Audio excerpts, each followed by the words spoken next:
ഇപ്പോൾ ദളിത് എഴുത്തുകാർ എന്നാണ് പറയുന്നത്, ദളിത് സാഹിത്യകാരന്മാർ, അല്ലെങ്കിൽ നായർ സാഹിത്യകാരൻ എം ടി വാസുദേവൻ നായരെ നായർ സാഹിത്യകാരൻ ആരെങ്കിലും വിളിക്കാറുണ്ടോ? ലോകങ്ങളെല്ലാം ഇതുപോലെ ക്ഷണപ്രഭ പോലെ ചഞ്ചലമാണ്, മിന്നൽ പോലെ ചഞ്ചലമാണ്. പെട്ടെന്ന് മിന്നൽ വരും, അത് പോകും.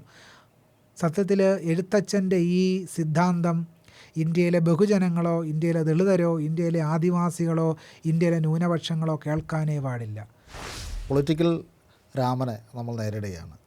ഇപ്പോൾ രാമൻ എന്ന് പറയുന്നത് ഇന്ത്യയിലെ ബഹുഭൂരിപക്ഷം വരുന്ന ആളുകളും ദൈവമായിട്ട് ആരാധിക്കുകയും അവരുടെ ഒരു വികാരത്തിൻ്റെയും വിചാരങ്ങളുടെയും എല്ലാം ഭാഗമായ ഒരു സംഗതിയാണ്.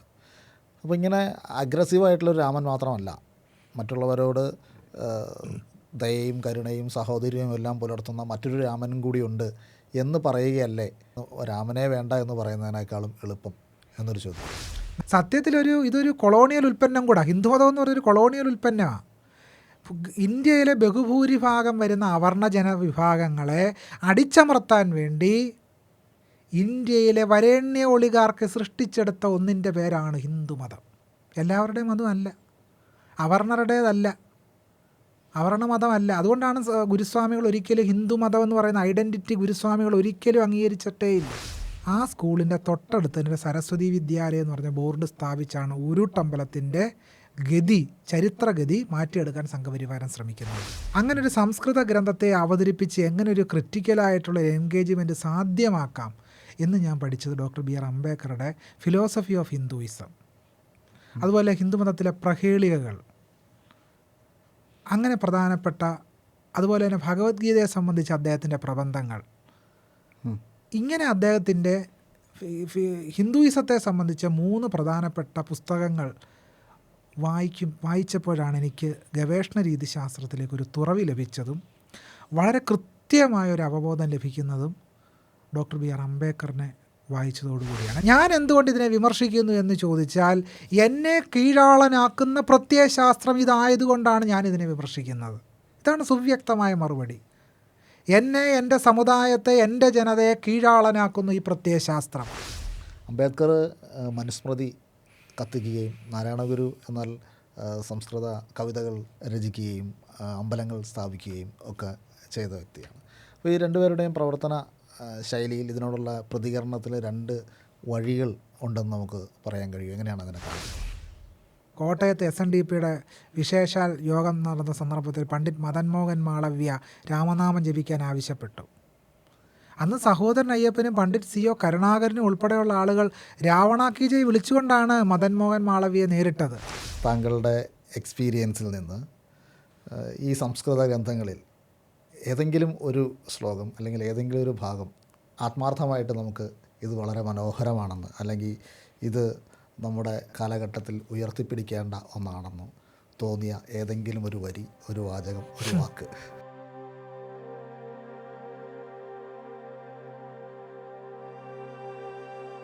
പ്രിയമുള്ളവരെ, നമസ്കാരം.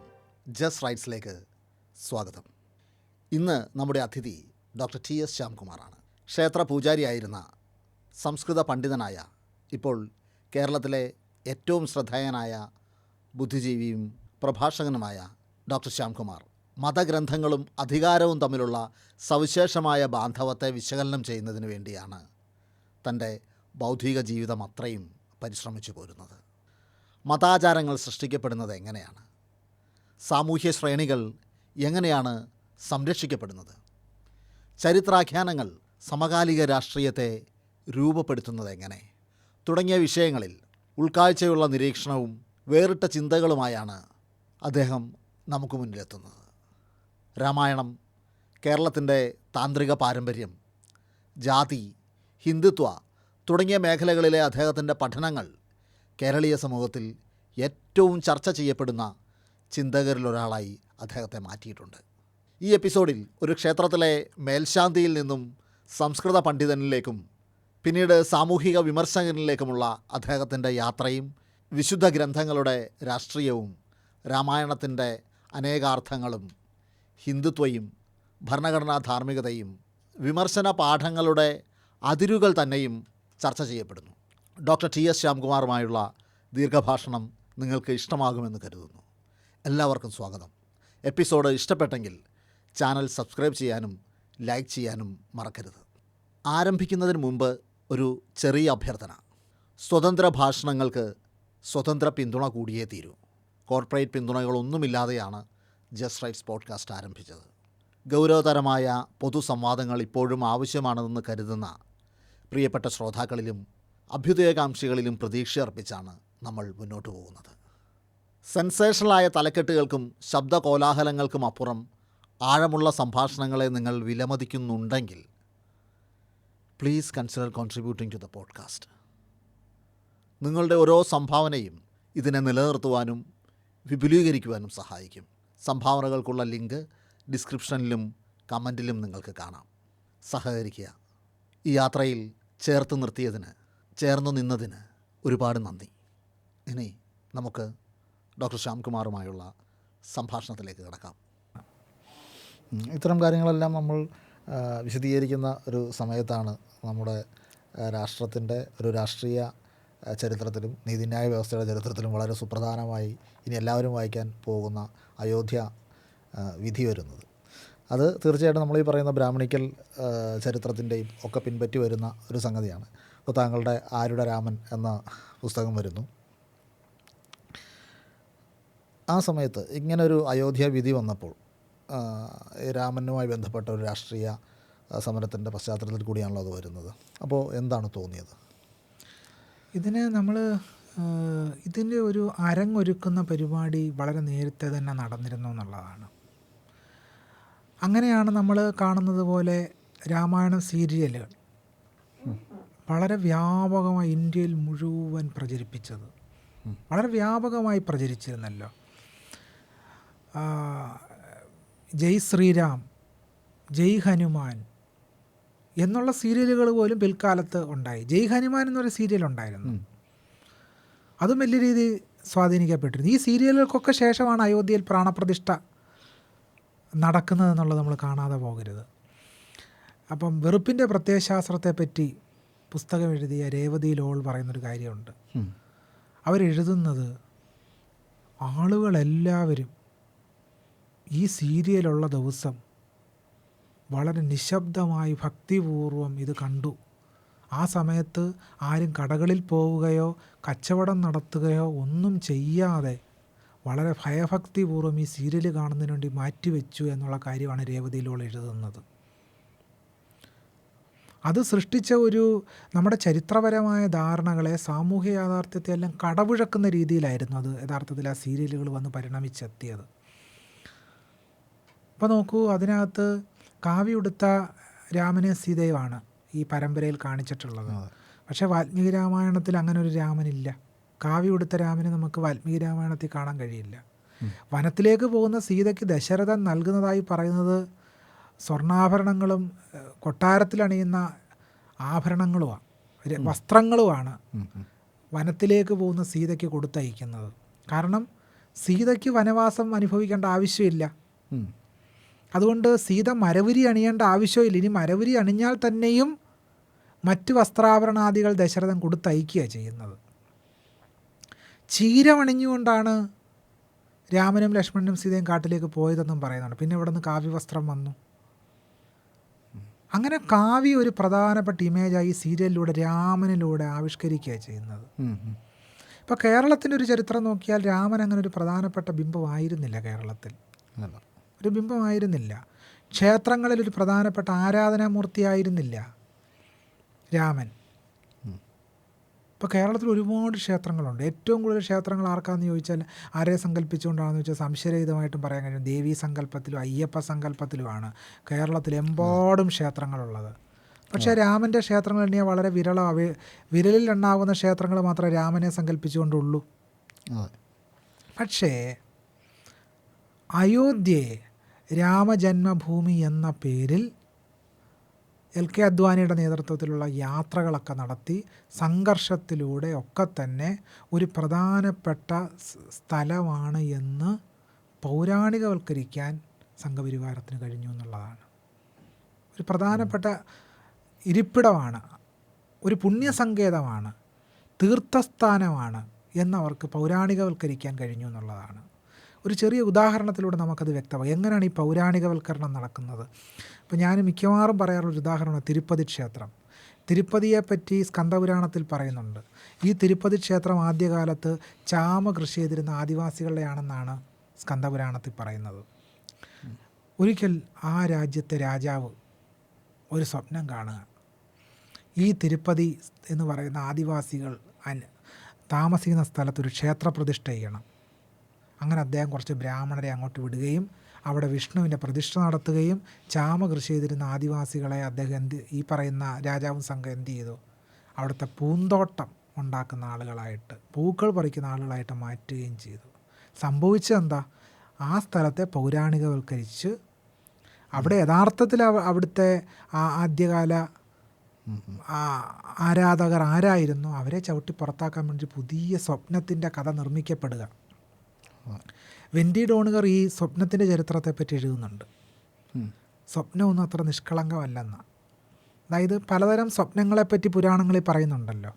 ഇപ്പോൾ ഭരതൻ സ്വപ്നം കാണുന്നു, ദശരഥൻ മരിക്കുന്നതായിട്ട് ഭരതൻ സ്വപ്നം കാണുന്നതായിട്ട് പറയുന്നുണ്ട്. അപ്പോൾ ഭരതൻ്റെ സ്വപ്നത്തിൽ ചില സ്ത്രീകൾ കറുത്തവരും വിവർണരും ഒക്കെ ആയിട്ട് ചിത്രീകരിക്കുന്നുണ്ട്. അതിൻ്റെ അർത്ഥം എന്താ, അക്കാലത്ത് ചില സ്ത്രീകളെ വളരെ മോശമായി കാണുന്ന പ്രവണതയുള്ളതുകൊണ്ടാണ് സ്വപ്നത്തിൽ അത് കടന്നു വരുന്നത്.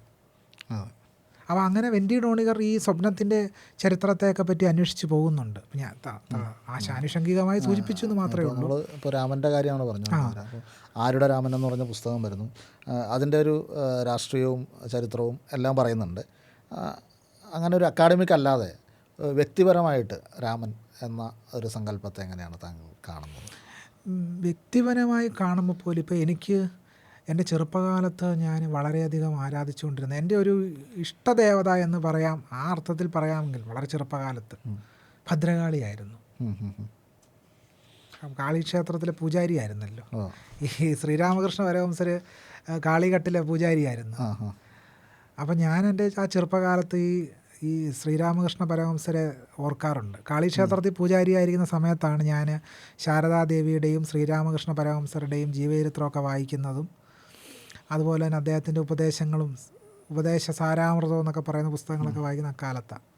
ഞാൻ പറഞ്ഞു വരുന്നത്, കേരളത്തെ സംബന്ധിച്ച് ഒരിക്കലും രാമൻ ഒരു പ്രധാനപ്പെട്ട ആരാധനാമൂർത്തിയായിരുന്നില്ല വ്യക്തിപരമായിട്ടും. ഇപ്പം രാമായണമൊക്കെ ഞാനൊക്കെ എൻ്റെ ചെറുപ്പകാലത്ത് വായിക്കുമ്പോൾ പോലും നമ്മുടെ മനസ്സിലേക്ക് അതൊന്നും കടന്നു, നമ്മുടെ മനസ്സിനെ സ്പർശിക്കുന്നില്ല. അത് മനസ്സിനെ സ്പർശിക്കുന്ന ഒരു ദൈവമല്ല. പക്ഷേ അയ്യപ്പനെ സംബന്ധിച്ച് അങ്ങനല്ല. അത്തലെന്നെ ധരണിയിലുള്ളൊരു മർത്യരെല്ലാവരും അയ്യനെ കാണുവാൻ എന്ന് ആളുകൾ പാടുമ്പോൾ, കെട്ടും കെട്ടി ശബരിമലയ്ക്ക് പോകുമ്പോൾ തങ്ങളുടെ ഇടയിൽ ജീവിക്കുന്ന ഒരാളായിട്ടാണ് അയ്യപ്പനെ എല്ലാവരും കാണുന്നത് മലയാളികൾ. പൂണൂലിട്ട ശാസ്താവിനെ പറ്റിയല്ല പറയുന്നത്. അയ്യപ്പൻ എന്ന് പറയുന്ന ബഹുജനങ്ങളുടെ വിശ്വാസപാത്രത്തെ പറ്റിയാണ് പറയുന്നത്. പക്ഷേ രാമൻ ഒരിക്കലും അങ്ങനല്ല. രാമൻ ആരെങ്കിലും വഴിപാട് നേർന്നതായിട്ട് എൻ്റെ നാട്ടിലാരും പറഞ്ഞ് ഞാൻ കേട്ടിട്ടില്ല. ഇപ്പം എന്തെങ്കിലും ഒരു അസുഖം വന്നു, എന്തെങ്കിലും ഒരു രോഗം വന്നു, അല്ലെങ്കിൽ എന്തെങ്കിലും ഒരു ഉദ്ദിഷ്ടകാര്യസിദ്ധി, അല്ലെങ്കിൽ ശത്രുക്കളെ സംഹരിക്കണം, അന്നും കേരളത്തിൽ എനിക്ക് എൻ്റെ നാട്ടിൽ തന്നെ ശത്രു സംഹാരത്തിനായിട്ടോ അല്ലെങ്കിൽ എന്തെങ്കിലുമൊക്കെ ഉദ്ദിഷ്ടകാര്യസിദ്ധിക്കോ കൊടുങ്ങല്ലൂർ അമ്മയോ ചെട്ടുളങ്ങര അമ്മയോ വിളിച്ച് പ്രാർത്ഥിക്കാറാണ് പതിവ്. അല്ലെങ്കിൽ ശബരിമല അയ്യപ്പനെ വിളിച്ച് പ്രാർത്ഥിക്കാറാണ് പതിവ്. അല്ലെങ്കിൽ പഴനിയിൽ ആണ്ടവനെ വിളിച്ച് പ്രാർത്ഥിക്കാറാണ് പതിവ്. ആരെങ്കിലും ശ്രീരാമനെ വിളിച്ച് പ്രാർത്ഥിക്കുന്നതായിട്ട് നമ്മുടെ ശ്രദ്ധയിൽ വന്നിട്ടില്ല. പക്ഷെ പിന്നീട് എപ്പോഴും രാമൻ ഒരു പ്രധാനപ്പെട്ട ബിംബമോ ഒരു പൊളിറ്റിക്കൽ കൺസ്ട്രക്റ്റൊക്കെ ആയിട്ട് മാറിയിട്ടുണ്ട്. അതെ അതെ, അതിന് ഇന്ത്യയിലെ ഒരു 80% ആളുകളും ഏറ്റവും കൂടുതൽ ഒരുപക്ഷെ കൺസേൺഡ് ആയിട്ടുള്ളൊരു ദൈവം ഇന്ന് രാമനാണ്. അതെ, ഇപ്പോൾ കേരളത്തിൽ അത് സൃഷ്ടിക്കപ്പെട്ടൊരു സംഗതിയെപ്പറ്റി നമ്മൾ ആഴത്തിൽ പരിശോധിക്കുക. റെഡ്ഡിയാർ ആൻഡ് സൺസിൻ്റെ സന്ധ്യനാമകീർത്തനം പുറത്തിറങ്ങുന്നുണ്ട്. അതിലൂടെയാണ് കേരളത്തിൽ ഈ രാമൻ്റെ സന്ധ്യനാമം വളരെ വലിയ രീതിയിൽ പ്രചരിപ്പിക്കപ്പെടുന്നത്. റെഡ്ഡിയാർ ആൻഡ് സൺസ് ആണ് അത് പ്രസിദ്ധീകരിച്ചത്. എൻ്റെ ഓർമ്മയിൽ ആ ഒരു പുസ്തകത്തിൻ്റെ പുറഞ്ചട്ടയുണ്ട്. അപ്പോൾ ആ ഒരു കാലഘട്ടം നമ്മൾ ഓർക്കുമ്പോൾ ആ ഘട്ടത്തിലാണ് എനിക്കൊന്ന് ശ്രീകുമാർ ഏജിയുടെ പുസ്തകത്തെ സംബന്ധിച്ച പഠനങ്ങളൊക്കെ നോക്കിയാൽ ചിലപ്പോൾ ഇതിനെ സംബന്ധിച്ച ചില കാര്യങ്ങൾ നമുക്ക് ലഭിച്ചേക്കാം. അപ്പോൾ ഈ റെഡ്ഡിയാർ ആൻഡ് സൺസിൻ്റെ ഈ സന്ധ്യനാമ പുസ്തകങ്ങൾ വ്യാപകമാകുന്നതോടുകൂടിയാണ് വീടുകളിൽ ഈ രാമരാമ പാഹിമ മുകുന്ദരാമ പാഹിമ എന്നുള്ള ഒരു രാമനാമ ജപം കേരളത്തിലെ വീട്ടകങ്ങളിലേക്ക് വ്യാപിക്കാൻ തുടങ്ങുന്നത് റെഡ്ഡിയാർ ആൻഡ് സൺസ് ഈ പുസ്തകം ഇറക്കുന്നതോടുകൂടിയാണെന്നാണ് ഞാൻ മനസ്സിലാക്കുന്നത്. അതിനു മുമ്പ് അങ്ങനെ വിപുലമായൊരു സംഗതിയൊന്നുമില്ല. പകരം ശ്രദ്ധിച്ചിട്ടുള്ള ഒന്ന് രണ്ട് സന്ധ്യനാമകീർത്തനങ്ങളെന്ന് പറയുന്നത് മുരുകനുമായി ബന്ധപ്പെട്ട സന്ധ്യനാമകീർത്തനങ്ങളുണ്ട്. കൊണ്ടുവാ തങ്കമയിലെ വേലപ്പനെ കൊണ്ടുവാ തങ്കമയിലെ, കണ്ടൊന്നു കൈതൊഴാനൻ വേലപ്പനെ കൊണ്ടുവാ തങ്കമയിലെ എന്നൊക്കെ പറയുന്ന സന്ധ്യനാമകീർത്തനങ്ങളുണ്ട്. അതുപോലെ തന്നെ അയ്യപ്പ ഹരേ അയ്യപ്പ പാഹിമാം, അത്തലന്യ ധരണിയിലുള്ളവരും അർത്തരെല്ലാവരും അയ്യനെ കാണുവാൻ എന്നൊക്കെ പറയുന്ന സന്ധ്യനാമകീർത്തനങ്ങളാണ് കേരളത്തിൽ നിലവിലുണ്ടായിരുന്നത്. അതെല്ലാം അയ്യപ്പനെയും പഴനിയാണ്ടവനെയും ഭദ്രകാളിയെയും സ്തുതിക്കുന്നവയായിരുന്നു. പക്ഷെ അതിലെല്ലാം മാറി അതിനെല്ലാം തന്നെ ഒരു മേൽക്കോയ്മ പദവിയിലേക്ക് രാമൻ കടന്നു വരുന്നത് വളരെ പിൽക്കാലത്ത് മാത്രമാണ്. പക്ഷെ ഇന്ന് രാമൻ ഒരു പ്രധാനപ്പെട്ട ഒരു ആരാധനാമൂർത്തിയായിട്ട് മാറിയിട്ടുണ്ട്. ഈ ഒരു ആധ്യാത്മിക തലത്തിൽ അല്ലെങ്കിൽ ഒരു പ്രാർത്ഥനയുടെ തലത്തിൽ നിന്ന് രാമൻ ഒരു രാഷ്ട്രീയ തലത്തിലേക്ക് മനുഷ്യരുടെ മനസ്സിൽ മാറുന്നതിൻ്റെ ഒരു അതിർവരമ്പ് എവിടെയാണെന്ന് നമുക്ക് മനസ്സിലാക്കാൻ കഴിയുമോ? എവിടെയാണ്? തീർച്ചയായിട്ടും. ഒന്ന് നമ്മൾ മനസ്സിലാക്കേണ്ട അടിസ്ഥാനപരമായ ഒരു സംഗതി എന്ന് പറയുമ്പോൾ ഈ ആർക്ക് വേണ്ടിയാണ് രാമൻ നിലകൊണ്ടത്? എന്തുകൊണ്ടാണ് സംഘപരിവാരൻ രാമനെ ഏറ്റെടുക്കുന്നത്? അതിനൊരു കാരണം വേണമല്ലോ. എന്തുകൊണ്ട് ഭദ്രകാളി ഏറ്റെടുത്തില്ല? എന്തുകൊണ്ട് അയ്യപ്പനെ ഏറ്റെടുക്കാൻ ശ്രമിച്ചിട്ട് വിജയിച്ചില്ലല്ലോ? എന്തുകൊണ്ടാണ് രാമനെ ഏറ്റെടുക്കാൻ ശ്രമിക്കുന്നത്? ഇപ്പം മധുര ജന്മഭൂമിയെ പറ്റിയുള്ള തർക്കങ്ങളൊക്കെ നമുക്കറിയാം, അതവിടെ നിൽക്കട്ടെ. പക്ഷെ എന്തുകൊണ്ടാണ് മറ്റാരേക്കാട്ടിലും ഉപരിയായി രാമനെ ഏറ്റെടുക്കാൻ സംഘപരിവാരത്തെ പ്രേരിപ്പിക്കുന്ന ഒരേ ഒരു ഘടകമേ ഉള്ളൂ. ഇന്ത്യയിലെ മറ്റ് ആര്യൻ ദൈവങ്ങളിൽ നിന്ന് വ്യത്യസ്തമായി ചാതുർവർണ്ണ്യത്തിനും ബ്രാഹ്മണ്യത്തിനുമായി നിലകൊണ്ട ഒരേ ഒരു ദൈവമേ ഉള്ളൂ, രാമന. മറ്റാരും ഇത്രമാത്രം നിലകൊണ്ടിട്ടില്ല. കാരണം താടകയെ കൊല്ലുമ്പോൾ തന്നെ പറയുന്നുണ്ടല്ലോ, ബ്രാഹ്മണ്യത്തിൻ്റെ ഹിതത്തിനു വേണ്ടിയാണ്, ചാതുർവർണ്ണ്യത്തിൻ്റെ ഹിതം നടപ്പിലാക്കുന്നതിന് വേണ്ടിയാണ് താൻ താടകയെ കൊല്ലുന്നത് എന്ന് പറയുന്നുണ്ട്. ബാലിയെ കൊല്ലുമ്പോഴും പറയുന്നുണ്ട്, താൻ മനുവിൻ്റെ ശാസനമനുസരിച്ചാണ് ബാലിയെ കൊല്ലുന്നത് എന്ന് പറയുന്നുണ്ട്.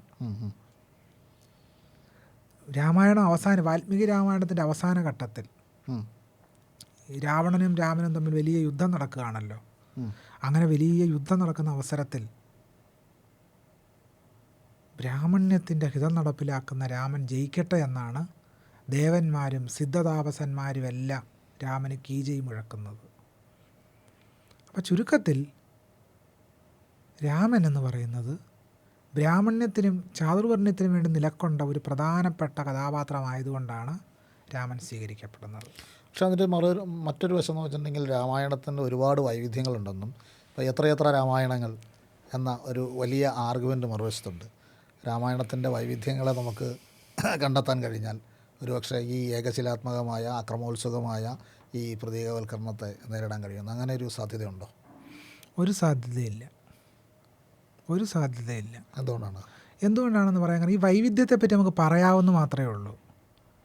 വൈവിധ്യത്തെപ്പറ്റി നമുക്ക് പറഞ്ഞുകൊണ്ടിരിക്കാം. ശരിയാണ്, ഈ പറയുന്ന നിരവധി രാമായണ കഥകളുണ്ട്, അത് ശരിയാ. ഞാൻ ഹിന്ദുത്വ ഇന്ത്യ എന്ന് പറയുന്ന പുസ്തകത്തിൽ ആദ്യത്തെ ലേഖനം ഈ ചോദ്യത്തിൻ്റെ ഉത്തരവാണ്. രാമായണങ്ങൾ പലതുണ്ട് പക്ഷേ എന്നും പറഞ്ഞാൽ ലേഖനങ്ങൾ തുടങ്ങുന്നത് തന്നെ. ആ ലേഖനത്തിൻ്റെ ടൈറ്റിൽ അതാ, രാമായണങ്ങൾ പലതുണ്ട്. ഇപ്പോൾ എഴുത്തച്ഛൻ തന്നെ പറയുന്നുണ്ടല്ലോ, രാമായണങ്ങൾ പലതിനും കവിവര രാമോദമോടെ പറഞ്ഞു കേൾപ്പുണ്ട് ഞാൻ. രാമായണങ്ങൾ പലതും കവിവര രാമോദമോടെ പറഞ്ഞു കേൾപ്പുണ്ട് ഞാൻ. പല രാമായണങ്ങളെപ്പറ്റി ഞാൻ പറഞ്ഞു കേട്ടിട്ടുണ്ട്. ആ രാമായണങ്ങളിലൊന്നും സീതയെ കൂടാതെ രാമൻ കാട്ടിലേക്ക് പോയിട്ടില്ല. ഈ രംഗം എഴുത്തച്ഛൻ്റെ രാമായണത്തിലുണ്ട്. ഇത് വൈവിധ്യമായിട്ട് പറയാം. പക്ഷേ ഈ വൈവിധ്യം സ്വീകരിക്കപ്പെടാത്ത അവസ്ഥയിലാണ് ഇപ്പോൾ കാര്യങ്ങളുള്ളത്. ഇപ്പം നമ്മൾ ഇപ്പോൾ ഒരു ചെറിയ ഉദാഹരണത്തിലുള്ളത് വ്യക്തമാക്കാം. 10 അവതാരങ്ങളെപ്പറ്റി പറയും. ഈ അവതാരങ്ങളെല്ലാം വൈവിധ്യമാണല്ലോ. ഈ അവതാരങ്ങളെല്ലാം വൈവിധ്യമാണ്. പക്ഷേ ആത്യന്തികമായിട്ട് ഈ വിരാട് പുരുഷനായ വിഷ്ണുവാണ് നിൽക്കുക. ആത്യന്തികമായി അതേ നിൽക്കത്തുള്ളൂ. ഈ വൈവിധ്യമെല്ലാം ഈ ബ്രാഹ്മണ്യരാമൻ്റെ വ്യത്യസ്തമായ ആഖ്യാനം മാത്രമായിട്ട് ചരിത്രത്തിൽ ഇനി നിൽക്കാൻ പോകുന്നുള്ളൂ. അത്രമാത്രം ബ്രാഹ്മണ്യരാമൻ ഉറച്ചു കഴിഞ്ഞു. കാരണം സുവീര ജയസ്വാൾ പറയുന്നൊരു പ്രധാനപ്പെട്ട കാര്യമുണ്ട്. എന്തുകൊണ്ടാണ് ആദ്യകാലത്ത് ബുദ്ധിസ്റ്റുകൾ രാമനെ ഒരു അഹിംസാലുവായ ആളായിട്ട് കൊണ്ടു നടക്കാൻ ശ്രമിച്ചു? സുവീര ജയ്സ്വാളിൻ്റെ പഠനമാണ്.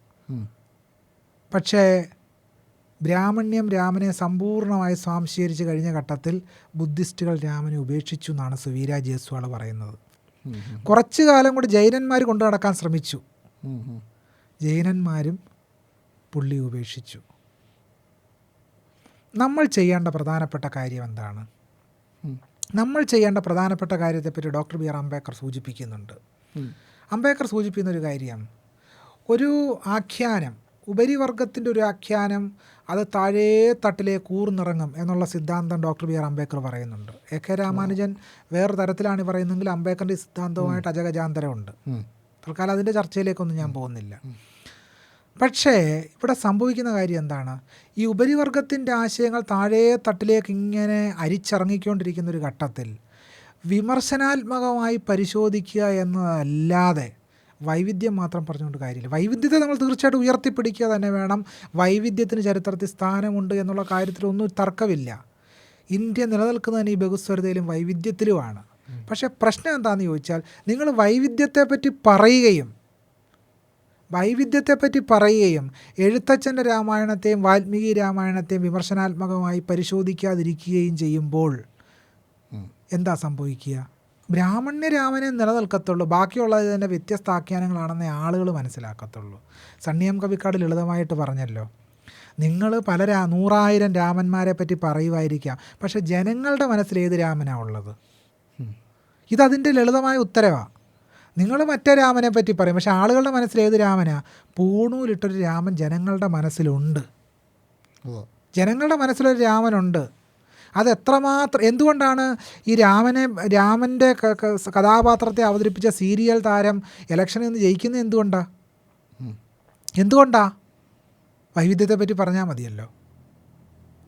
നമുക്കിതിനെ നേരിടണമെങ്കിൽ വൈവിധ്യത്തെപ്പറ്റി മാത്രം പറഞ്ഞാൽ പോരാ, മറിച്ച് ഈ രാമനെ ഇങ്ങനെ ഉറപ്പിച്ചെടുത്ത പാഠത്തെ തന്നെ വിമർശനാത്മകമായി പരിശോധിക്കാതെ, അക്കാദമികമായി തുറന്നു വെക്കാതെ, ജനങ്ങൾക്ക് മുമ്പിൽ ഈ സത്യത്തെ അനാവരണം ചെയ്യാതെ നമുക്ക് വൈവിധ്യത്തെ തന്നെ സംരക്ഷിക്കാൻ കഴിയില്ല. അതുകൊണ്ട് രാമനെ സംബന്ധിച്ച പ്രത്യയശാസ്ത്ര പാഠങ്ങളെ നമുക്ക് ആഴത്തിൽ പരിശോധിക്കണമെങ്കിൽ, നമുക്ക് ജനാധിപത്യത്തെ കൂടുതൽ തുറസാക്കാൻ കഴിയണമെങ്കിൽ വാൽമീകി രാമായണവും എഴുത്തച്ഛൻ്റെ രാമായണവും വിമർശനാത്മകമായി പരിശോധിച്ചുകൊണ്ട് മാത്രമേ നമുക്ക് ഒരു ജനാധിപത്യപരമായ ഒരു സമത്വ ലോകത്തെ ഭാവന ചെയ്യാനെങ്കിലും കഴിയത്തുള്ളൂ, അല്ലെ കഴിയില്ല. ഇപ്പോൾ 2019 സുപ്രീം കോടതി ഈ അയോധ്യ രാമക്ഷേത്രം പണിയുന്നതിന് വേണ്ടി വിട്ടു നൽകി. അതിപ്പോൾ നിയമപണ്ഡിതരുടെ ഇടയിലൊക്കെ വളരെ അസ്വസ്ഥതയുണ്ടാക്കിയ ഒരുപാട് ഭരണഘടനാപരമായ പല പ്രശ്നങ്ങളും ഉള്ള ഒരു വിധിയാണ്. ഈ വിഷയത്തെ ഒരു സംസ്കൃത പണ്ഡിതനെന്ന നിലയിൽ, രാമനെയും പുരാണങ്ങളെയും കുറിച്ച് പഠിച്ചിട്ടുള്ള ഒരാളെന്ന നിലയിൽ ടെക്സ്റ്റുവലി അതിനെ നോക്കുമ്പോൾ എന്താണ് അതിനെക്കുറിച്ച് തോന്നുന്നത്? എന്തുകൊണ്ടാണ് വാൽമീകി രാമായണമാണ് ഏറ്റവും പഴയ രാമായണമായിട്ട് നമ്മൾ സങ്കല്പിക്കുക. അതിൽ തന്നെ ഫാദർ കാമൽ ഉൽക്കയാണ് വളരെ ആഴത്തിൽ അതിനെ സംബന്ധിച്ച് പഠിച്ചത്. അതിൽ തന്നെ അയോധ്യാകാന്ഡത്തിൻ്റെ പല ഭാഗങ്ങളും പ്രക്ഷിപ്തമാണെന്നാണ് ഫാദർ കാമൽ ഉൽക്ക പറയുന്നത്. യുദ്ധകാന്ഡത്തിൻ്റെ ഒരു ഭാഗം വരെ ഉള്ളൂ ഈ ആദ്യകാല രാമായണം എന്ന് പറയാവുന്നത്. രാമൻ ജനിച്ചു എന്ന് പറയുന്ന കഥ ഉൾപ്പെടെയുള്ള ബാലകാന്ഡം പ്രക്ഷിപ്തമാണെന്നാണ്, പിന്നീട് വളരെ പിൽക്കാലത്ത് ചേർക്കപ്പെട്ടതാണ്.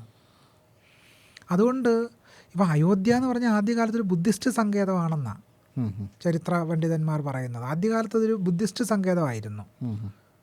ആ ബുദ്ധിസ്റ്റ് സങ്കേതമാണ് ബ്രാഹ്മണ സങ്കേതമായി മാറുന്നത്. അത് നമുക്ക് വാൽമീകി രാമായണത്തിൽ അയോധ്യാകാന്ഡത്തിൽ നിന്ന് തന്നെ വളരെ കൃത്യമായ തെളിവ് ലഭിക്കുന്നുണ്ട്. എന്തായിരിക്കണം അയോധ്യ? അയോധ്യ എന്ന് പറയുന്ന സ്ഥലത്ത് ബ്രാഹ്മണന്മാർ പറയുന്നത് കേട്ട് ക്ഷത്രിയന്മാർ നാട് ഭരിക്കണം, ശൂദ്രന്മാർ ദ്വിജന്മാരെ സേവിക്കണം, അവിടെ വൃത്തികെട്ട മനുഷ്യരുണ്ടാകാൻ പാടില്ല, ജാതിഹീനന്മാരുണ്ടാകാൻ പാടില്ല എന്നൊക്കെ വളരെ കൃത്യമായിട്ട് അയോധ്യയെ സംബന്ധിച്ചൊരു സങ്കല്പം ആവിഷ്കരിക്കുന്നുണ്ട് വാൽമീകി രാമായണത്തിൽ ആവിഷ്കരിക്കപ്പെടുന്നത്. എന്തുകൊണ്ടാണ് അത്തരം ഒരു സങ്കല്പം ആവശ്യമായി വരുന്നത്? അത്തരം ഒരു സങ്കല്പം ആവശ്യമായി വരുന്നത് വ്യത്യസ്ത ജനവിഭാഗങ്ങൾ അധിവസിക്കുന്ന ഒരു പ്രദേശത്ത് ആര്യന്മാർ പിടിച്ചടക്കാൻ തുടങ്ങുന്നതിൻ്റെ ഭാഗമായിട്ടാണ് ഇത്തരം ഒരു ആഖ്യാനം സൃഷ്ടിക്കപ്പെടുന്നത്. ഇപ്പം ബുദ്ധിസ്റ്റുകളുടെ ഒരു അല്ലെങ്കിൽ ബുദ്ധിസവും വ്യാപാരവുമായി ബന്ധപ്പെട്ട ഒരു ചരിത്രം പരിശോധിച്ച് നമുക്കറിയാം, വ്യാപാരികളാണ് ഏറ്റവും കൂടുതൽ സംഭാവന ബൗദ്ധർക്ക് ചെയ്തിട്ടുള്ളത്, ഏറ്റവും കൂടുതൽ ചെയ്തിട്ടുള്ളത്. ഇപ്പോൾ ഈ വില്യൽ ഡാൾ റിംബിളിൻ്റെ ഗോൾഡൻ റോഡ് എന്ന് പറയുന്ന വിഖ്യാതമായ പഠനമുണ്ട്. ആ പഠനത്തിനകത്ത് വ്യാപാരികൾ ഏറ്റവും കൂടുതൽ ആരാധിച്ചിരുന്ന ബുദ്ധനെയാണ്. അത്തരം ഒരു വ്യാപാര കേന്ദ്രമായിരുന്നു അയോധ്യ. അപ്പം ബൗദ്ധർക്ക് വളരെ പ്രധാനപ്പെട്ട ഒരു ചരിത്രപരമായ സ്ഥാനം അയോധ്യയിലുണ്ടായിരുന്നു. അപ്പോൾ ബൗദ്ധരെയൊക്കെ നിഷ്കാസിതരാക്കിയിട്ടാണ് ആര്യബ്രാഹ്മണർ എന്ത് ചെയ്തത്, അയോധ്യയെ ചാതുർവർണ്ണ്യത്തിൻ്റെ ഒരു സോഷ്യൽ ഓർഡറിലേക്ക് കൊണ്ടുവരുന്നത്. ഇത് നമ്മൾ വിചാരിക്കുന്ന പോലെ അത്ര ലളിതമായി നടന്നൊരു കാര്യം, വളരെ സങ്കീർണമായൊരു പ്രക്രിയ. ഇത് കാണാതെ പോകരുത്.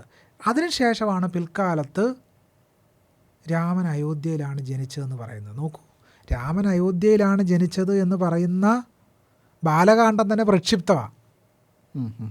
അത് ഏത് കാലഘട്ടത്തിലായിരിക്കും ഈ പറഞ്ഞ, എന്തുകൊണ്ടാണത് പിന്നീട് ചേർത്തതാണെന്ന് പറയുന്നത്? ഒന്ന് അവതാരവാദം വരുന്നു, മഹാവിഷ്ണുവിൻ്റെ അവതാരമായിട്ടാണ് വിഷ്ണു വരുന്നത് എന്ന് പറയുന്നു. അതാണ് ഏറ്റവും പ്രധാനപ്പെട്ട ചരിത്ര പണ്ഡിതന്മാരുടെ വാദം. അവതാരവാദം ആദ്യകാലത്തുണ്ടായിരുന്നില്ലല്ലോ. ഇപ്പോൾ കോന്നസ്മിൻ സാമ്പ്രതം ലോകെ ഗുണവാൻ കശ്ച വീര്യവാൻ, ആരാണ് ഈ ലോകത്തിൽ ഗുണവാനായും വീര്യവാനായും ഉള്ളത് എന്ന ചോദ്യത്തിന് നാരദൻ വാൽമീകി നൽകുന്ന ഉത്തരവാണല്ലോ രാമായണം.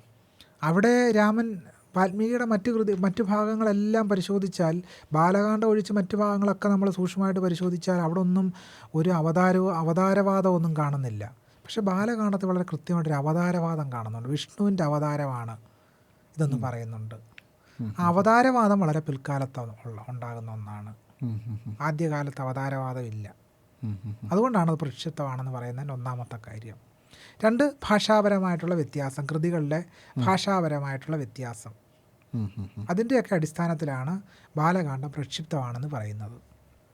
അപ്പോൾ ചുരുക്കത്തിൽ നമ്മൾ നോക്കിയാൽ ഈ വിധി പൗരാണിക സാഹിത്യം, കഥ മാത്രമായി നിലനിൽക്കുന്ന ഒന്നിന് ചരിത്രപരമായ സാധൂകരണം നൽകുക ചെയ്തത്.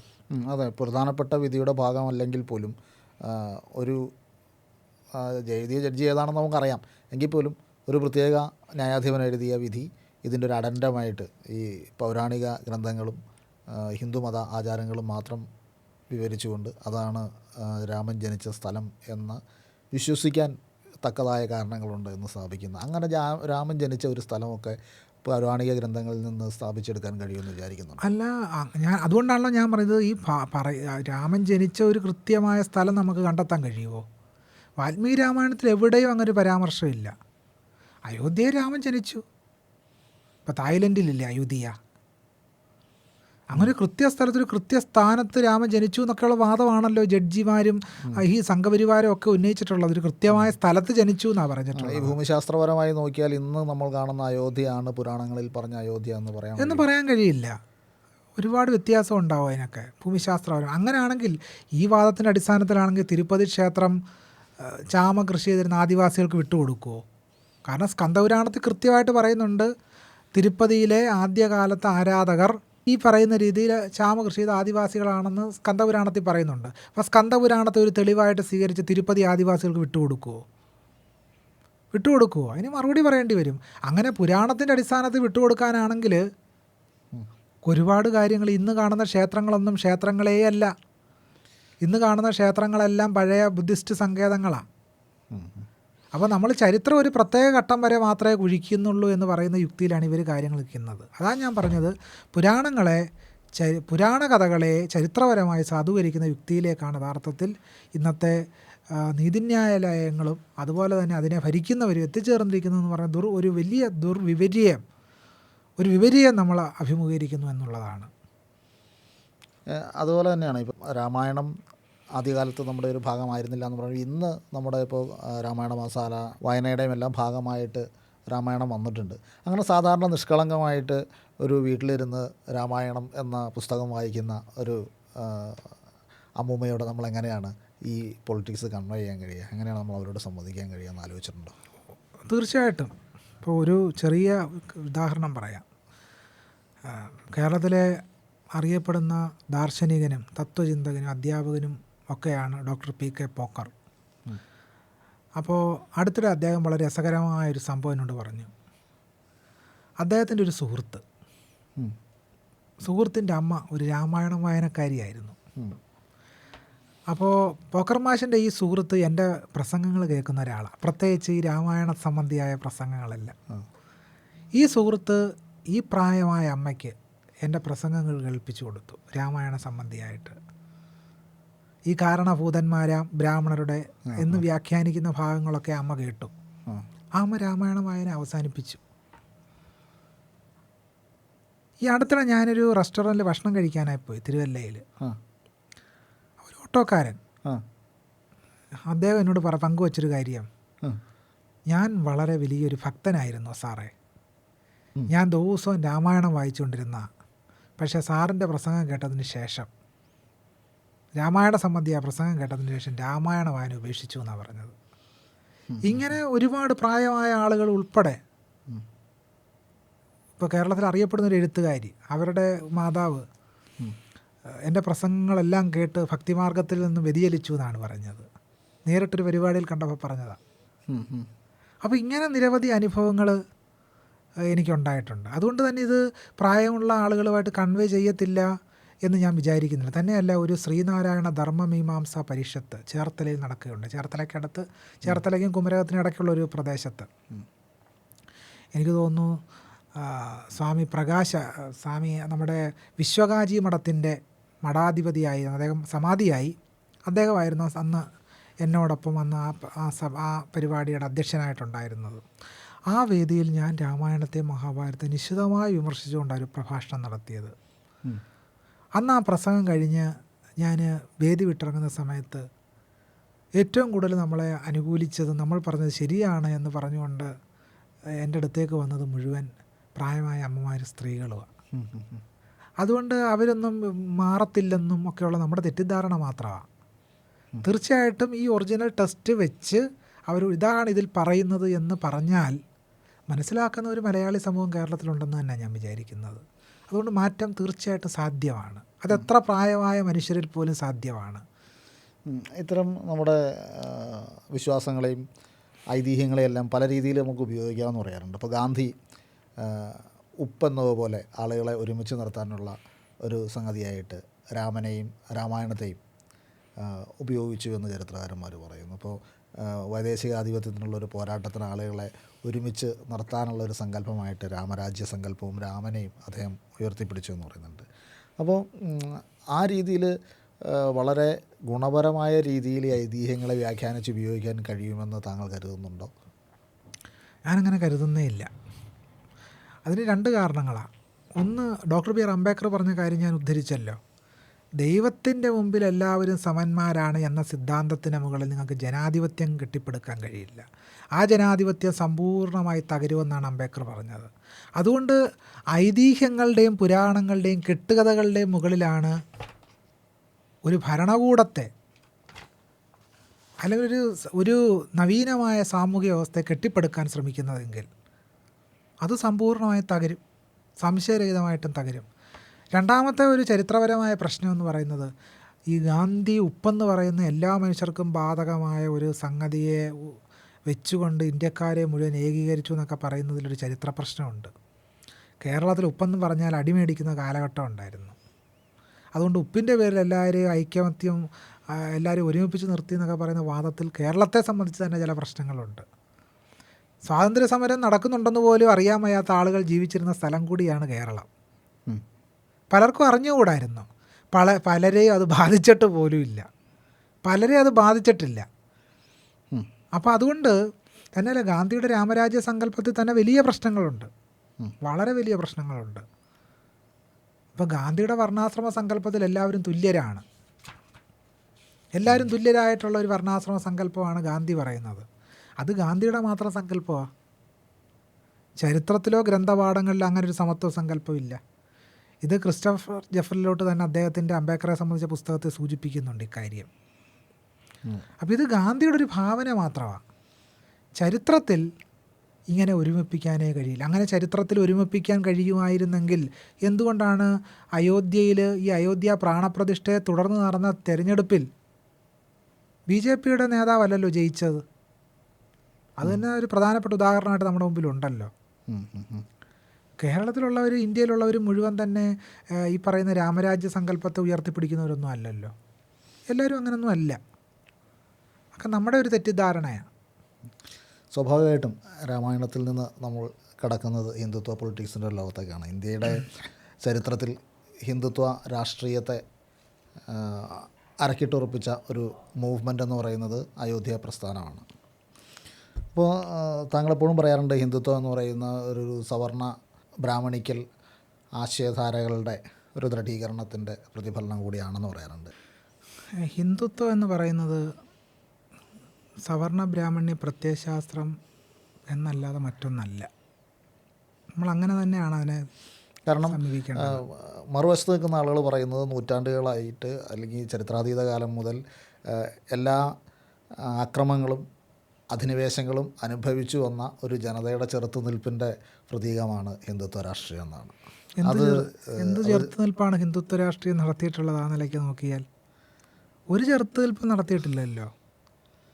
നമുക്ക് സ്വാതന്ത്ര്യ സമരത്തിൻ്റെ ചരിത്രം പരിശോധിച്ചാൽ നിരവധി തവണ മാപ്പെഴുതി കൊടുത്ത് പ്രതിരോധിച്ച ചരിത്രമുള്ളത്.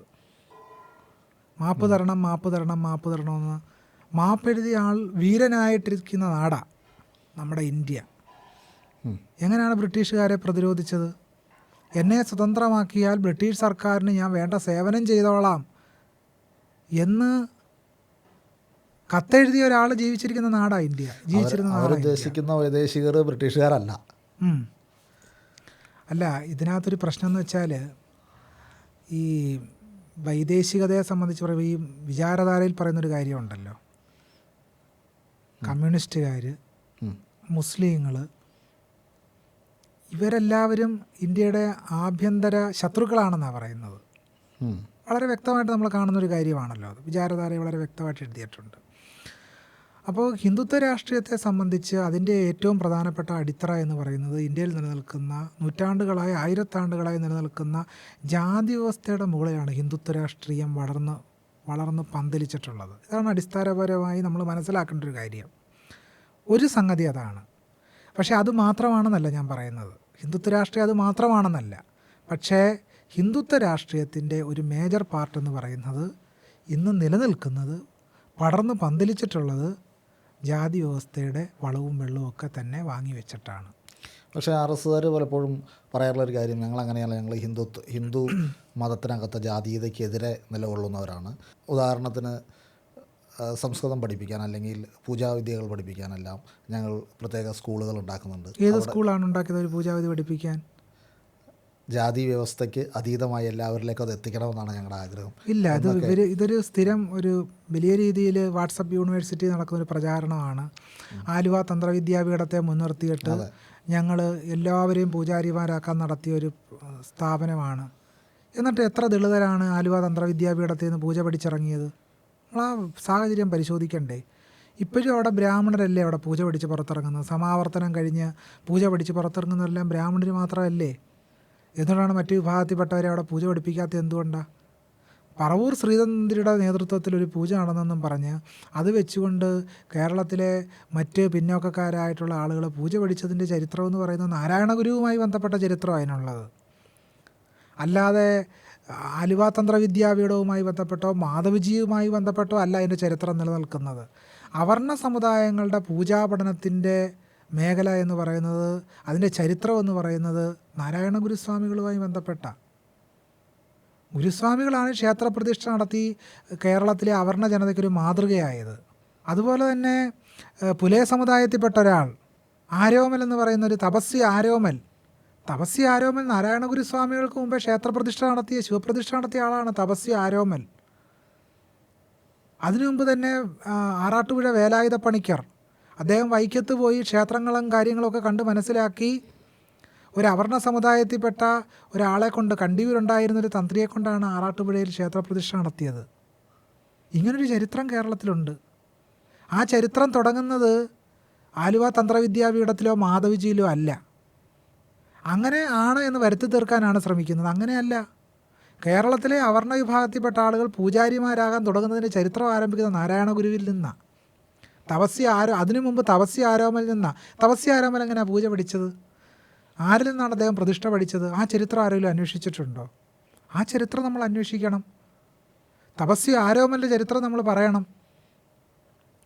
അതുകൊണ്ട് ഇത് കുറച്ച് കാലങ്ങളായി കേരളത്തിൽ നിലനിന്ന അവർണജന സമുദായത്തിൻ്റെ അവർ നടത്തിയ പോരാട്ടങ്ങളുടെ ചരിത്രം മറച്ചു പിടിക്കുന്നതിനാണ് ഞങ്ങളാണിതെല്ലാം ചെയ്തത് എന്ന് വരുത്തി തീർക്കാൻ ശ്രമിക്കുന്നത്. അങ്ങനെയല്ലേ അല്ല. ഇതാണൊരു യാഥാർത്ഥ്യം എന്ന് പറയുന്നത്. യഥാർത്ഥത്തിൽ വർണ്ണവ്യവസ്ഥയുടെ ഒരു സംരക്ഷകരായിട്ടാണ് ഈ ഹിന്ദുത്വം നിലനിൽക്കുന്നത്. എന്താ സംശയരഹിതമായിട്ട് എപ്പോഴാണ് അവർ ചാതുർവർണ്ണയത്തെ തള്ളിപ്പറഞ്ഞിട്ടുള്ളത്? തിലകൻ തള്ളിപ്പറഞ്ഞിട്ടുണ്ടോ? ഹിന്ദുത്വത്തിൻ്റെ ഏറ്റവും വലിയ സൈദ്ധാന്തികനായ ഗോൾവാക്കർ എപ്പോഴെങ്കിലും ചാതുർവർണ്ണയത്തെ തള്ളിപ്പറഞ്ഞിട്ടുണ്ടോ? ഒരിക്കലും തള്ളിപ്പറഞ്ഞിട്ടില്ല. വിരാട് പുരുഷനായ ഈ ജഗദീശ്വരനാണ് ഈ വ്യവസ്ഥയുടെ സ്ഥാപകനെന്നാണ് ഗോൾവാക്കർ പറഞ്ഞിട്ടുള്ളത്. പിന്നെ എങ്ങനെയാണ് ഈ ഹിന്ദുത്വ രാഷ്ട്രീയത്തിന് ഇത്ര വലിയൊരു പ്രചാരം നേടാൻ കഴിഞ്ഞത്? ഹിന്ദുത്വ രാഷ്ട്രീയം ഭീമാകാരമായി പല രീതികളിലാണ് നിലനിൽക്കുന്നതെന്നുള്ളതാണ്. ഇപ്പോൾ ഉദാഹരണം പറഞ്ഞു കഴിഞ്ഞാൽ നമ്മൾ തമിഴ്നാട്ടിലേക്ക് നോക്കിയാൽ അറിയാം. തമിഴ്നാട്ടിൽ അണ്ണാമല അപ്പോൾ അദ്ദേഹം BJPയോടുള്ള ബന്ധം ഉപേക്ഷിച്ചുകൊണ്ട് മറ്റൊരു പാർട്ടി തുടങ്ങാൻ പോകുമെന്നാണ് പറയുന്നത്. അപ്പോൾ അന്ന് തമിഴ്നാട്ടിലെ CPMൻ്റെ പ്രധാനപ്പെട്ട നേതാവ് പറഞ്ഞത് 2000-ലധികമുള്ള സംഘപരിവാരത്തിൻ്റെ മറ്റൊരു സംഘടന അണ്ണാമലയിലൂടെ നിലവിൽ വരാൻ പോകുന്നു എന്നാണ് ഇടതുപക്ഷ പ്രസ്ഥാനങ്ങളുടെ തമിഴ്നാട്ടിലെ അമരക്കാരിലൊരാൾ പറഞ്ഞത്. എന്ന് പറഞ്ഞാൽ ഹിന്ദുത്വ രാഷ്ട്രീയം പ്രവർത്തിക്കുന്നത് പ്രത്യക്ഷമായ RSSലൂടെ മാത്രമല്ല. കേരളത്തിലത് പ്രവർത്തിച്ചത് ക്ഷേത്ര സംരക്ഷണ സമിതി എന്ന് പറഞ്ഞ സംഘടനയിലൂടെ. കേരളത്തിൽ ശബരിമല പ്രശ്നത്തിന് ശേഷം, ശബരിമല സുപ്രീം കോടതി വിധിക്ക് ശേഷം ശബരിമലയെ മുൻനിർത്തി വലിയ കലാപങ്ങളുണ്ടാക്കിയല്ലോ.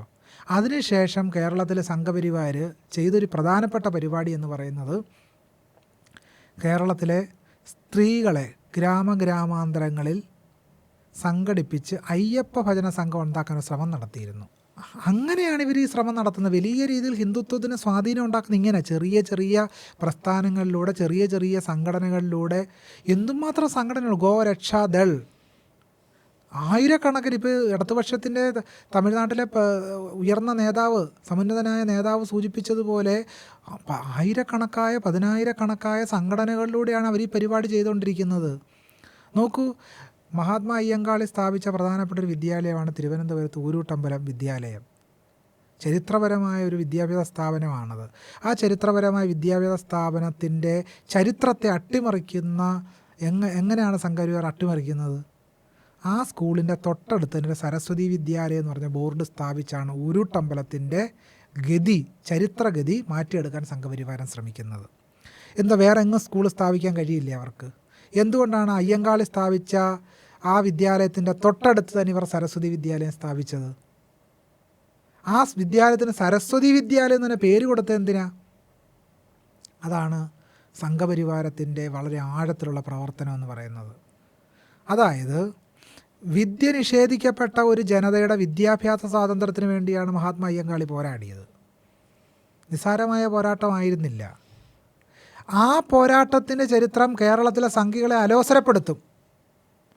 സരസ്വതി എന്ന് പറയുന്ന ഇമേജ് വെച്ചുകൊണ്ട് ഈ ചരിത്രത്തെ അവർക്ക് നേരിടാൻ കഴിയില്ല. ഈ സരസ്വതി എന്തുകൊണ്ടാണ് കേരളത്തിലെ ദളിതർക്കും ആദിവാസികൾക്കും ഇത്രയും കാലം വിദ്യ നിഷേധിച്ചത് എന്നുള്ള ചോദ്യത്തെ നേരിടുന്നതിന് വേണ്ടിയാണ്, പ്രതിരോധിക്കുന്നതിന് വേണ്ടിയാണ് ഊരൂട്ടമ്പലത്തിൽ തന്നെ അവരെന്ത് തുടങ്ങിയത്? സരസ്വതി വിദ്യാലയം തുടങ്ങിയത്. നിസ്സാരമായ ബുദ്ധിയല്ല. മഹാത്മാ അയ്യങ്കാളി നടത്തിയ വിദ്യാഭ്യാസ പോരാട്ടത്തിൻ്റെ ചരിത്രത്തെ തമസ്കരിക്കുന്നതിന് വേണ്ടിയാണ് ഊരൂട്ടമ്പലത്തിൽ എന്ത് തുടങ്ങിയത്? സരസ്വതി വിദ്യാലയം തുടങ്ങിയത്.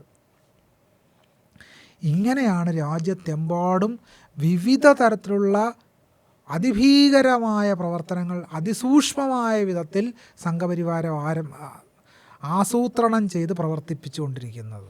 ഈ സംഘപരിവാറിൻ്റെ പൊളിറ്റിക്കൽ പ്രൊജക്റ്റിന് പിന്നിൽ അണിനിരക്കുന്ന ഭൂരിപക്ഷം വരുന്ന കോടിക്കണക്കിന് വരുന്ന ആളുകളും ഇതൊരു കൃത്യമായ ഒരു ഹിന്ദുത്വ രാഷ്ട്രീയ അജണ്ടയാണെന്നുള്ള ബോധ്യത്തിൻ്റെ അടിസ്ഥാനത്തിലൊന്നും ആയിരിക്കില്ല. ഹിന്ദുക്കളെന്ന് സ്വയം വിവക്ഷിക്കുന്ന ഒരുപാട് ആളുകൾക്ക് ഇത് തങ്ങളുടെ കൂടി ഐഡൻറ്റിറ്റിയാണ് എന്നൊരു തോന്നലുണ്ടാക്കാൻ അവർക്ക് കഴിഞ്ഞിട്ടുണ്ടെന്നുള്ളൊരു യാഥാർത്ഥ്യമല്ലേ? അതെ, തീർച്ചയായിട്ടും. അതിനെങ്ങനെയാണ് നമുക്ക് നേരിടാൻ കഴിയുക? ഇത് നേരിടുന്നതിന് ഒരു സിദ്ധൌഷധമൊന്നും എൻ്റെ കയ്യിലില്ല. നമുക്ക് അങ്ങനെയൊന്നും പറയാൻ കഴിയില്ല. ഒരേ ഒരു കാര്യം ചെയ്യാൻ കഴിയും. ഇപ്പം നാരായണ ഗുരുസ്വാമികൾ പറയുന്നുണ്ട്, ഹിന്ദു മതം എന്ന് പറഞ്ഞാൽ ഐഡൻറ്റിറ്റിയുടെ ബേസിലാണല്ലോ ഈ കാര്യങ്ങളെല്ലാം ചെയ്തുകൊണ്ടിരിക്കുന്നത്. നിങ്ങളെല്ലാവരും ഹിന്ദുക്കളാണെന്നാണ് പറയുന്നത്. എല്ലാവരും ഹിന്ദുക്കൾ, എല്ലാവരും സമന്മാരായ ഹിന്ദുക്കൾ. ഇതിനകത്ത് ജാതി വ്യവസ്ഥയെപ്പറ്റി നിരന്തരം പറഞ്ഞുകൊണ്ടിരിക്കുന്നവർ ഹിന്ദു മതത്തെ ശിഥിലീകരിക്കാനാണ് ശ്രമിച്ചുകൊണ്ടിരിക്കുന്നത്. ഇതാണല്ലോ പ്രധാനപ്പെട്ട വാദം. ഹിന്ദുക്കളെല്ലാം ഒന്നാണ്, പിന്നെ എന്തിനാ ജാതി വ്യവസ്ഥ? ജാതി വ്യവസ്ഥയുടെ ആവശ്യമില്ലല്ലോ. എല്ലാ മനുഷ്യരും ഒന്നാണെങ്കിൽ എന്തിനാ, എല്ലാ ഹിന്ദുക്കളും ഒന്നാണെങ്കിൽ പിന്നെ ജാതി വ്യവസ്ഥ എന്തിനാണ്?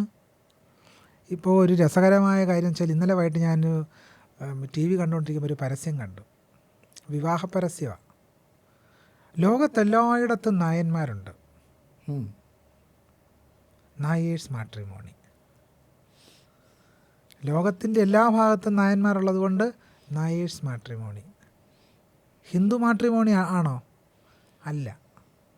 ഹിന്ദു മാട്രിമോണി എന്ന് പറഞ്ഞ മാട്രിമോണി ഉണ്ടോ? ഉണ്ടെങ്കിൽ തന്നെ എന്തായിരിക്കും അതിൻ്റെ ഗതി? കേരളത്തിൽ വിവാഹ പരസ്യങ്ങൾ എടുത്ത് പരിശോധിച്ചാൽ ഹിന്ദു മാട്രിമോണി എന്ന് പറഞ്ഞ മാട്രിമോണി ഉണ്ടോ? ഇല്ല.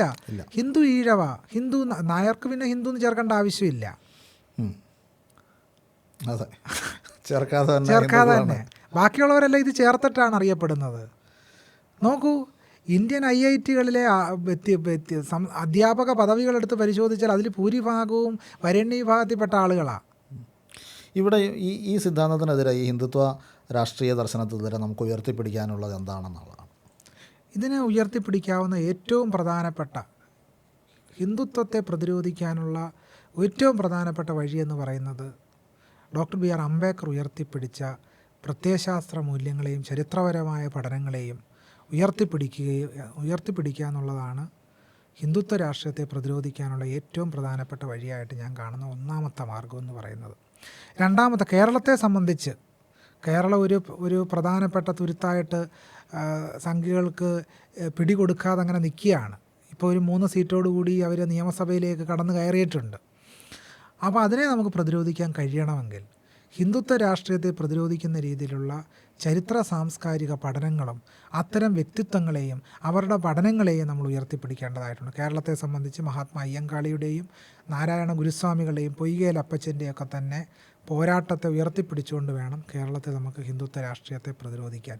അതുപോലെ തന്നെ ഹിന്ദുത്വം ഏതൊക്കെ വഴിയിലാണോ കേരളത്തിലേക്ക് അരിച്ച് ഇറങ്ങിക്കൊണ്ടിരിക്കുന്നത്, ആ അരിച്ചിറക്കുന്നതിന് അതങ്ങനെ വന്നുകൊണ്ടിരിക്കുന്നതിൻ്റെ പ്രധാനപ്പെട്ട കാരണമായ ഗ്രന്ഥപാഠങ്ങളെയും സാംസ്കാരിക ചരിത്രത്തെയും അഴിച്ചു പരിശോധിക്കാനുള്ള ശ്രമങ്ങളാണ് നമ്മൾ നടത്തേണ്ടത്. പകരം അതിനകത്ത് വിപ്ലവം തേടുന്ന പരിപാടി നമ്മൾ ഏർപ്പെട്ടിട്ടൊരു കാര്യവുമില്ല. ജനങ്ങളെ ബോധവൽക്കരിക്കാനുള്ള ഒരേ ഒരു വഴിയെന്ന് പറഞ്ഞു കഴിഞ്ഞാൽ ഈ സംഗതികളെ ചരിത്രപരമായി അഴിച്ചു പരിശോധിക്കുക എന്നുള്ളതല്ലാതെ വേറൊന്നും നമുക്ക് ചെയ്യാനില്ല. നമ്മൾ പലപ്പോഴും വിമർശനങ്ങൾ നടത്തുന്നത് കേവലം മതങ്ങളുടെയോ അല്ലെങ്കിൽ ആത്മീയ ഗ്രന്ഥങ്ങളുടെയോ മാത്രം അടിസ്ഥാനത്തിലല്ല, അധികാരവുമായി ബന്ധപ്പെടുത്തിക്കൂടിയാണ് നമ്മൾ വിമർശനങ്ങൾ നടത്തുന്നത് എന്നുള്ളൊരു കാര്യം പലപ്പോഴും ആളുകൾക്ക് ബോധ്യപ്പെടുന്നില്ല എന്നുള്ളൊരു പ്രശ്നമുണ്ട്. കാരണം നമ്മൾ ഹിന്ദുമതത്തിൻ്റെ ടെക്സ്റ്റുകൾ വളരെ മെറ്റീരിയലിസ്റ്റിക്കായിട്ട് എടുത്ത് വെച്ചിട്ട് നമ്മളതിനെ ക്രിട്ടിസൈസ് ചെയ്യുമ്പോൾ എന്തുകൊണ്ട് അപ്പോൾ നമ്മൾ കർമ്മസിദ്ധാന്തത്തെ വിമർശിക്കുന്നു, ജാതി വ്യവസ്ഥയെ വിമർശിക്കുന്നു, അല്ലെങ്കിൽ അന്നുണ്ടായിരുന്ന ഭൂവുടമസ്ഥ സംവിധാനത്തെ വിമർശിക്കുന്നു, എന്നാൽ എന്തുകൊണ്ട് നിങ്ങൾ മുസ്ലിം വിഭാഗത്തിനെ വിമർശിക്കുന്നില്ല, അപ്പോൾ ക്രിസ്തു മതത്തെ വിമർശിക്കുന്നില്ല? ഇങ്ങനെയുള്ള കാര്യങ്ങളോട് എന്താണ് പ്രതികരിക്കാനുള്ളത്? ആദ്യമായി നമ്മൾ പറയേണ്ട ഒരു കാര്യം എന്ന് വെച്ചാൽ, ഇന്ന് ഇന്ത്യയെ പിടിമുറുക്കിയിരിക്കുന്ന രാഷ്ട്രീയം എന്താണെന്നുള്ളതാണ്. ഇന്ന് ഇന്ത്യയെ പിടിമുറുക്കിയിരിക്കുന്നത് ഹിന്ദുത്വ രാഷ്ട്രീയമാണ്. നമ്മുടെ പ്രധാന ശത്രു ആരാണെന്നുള്ളതാണ് മനസ്സിലാക്കേണ്ടത്. ഇന്ത്യയെ ഇപ്പോൾ വിഴുങ്ങാൻ കാത്തു നിൽക്കുന്നൊരു പ്രധാനപ്പെട്ട ഒരു രാഷ്ട്രീയം എന്ന് പറയുന്നത് ഹിന്ദുത്വ രാഷ്ട്രീയമാണ്.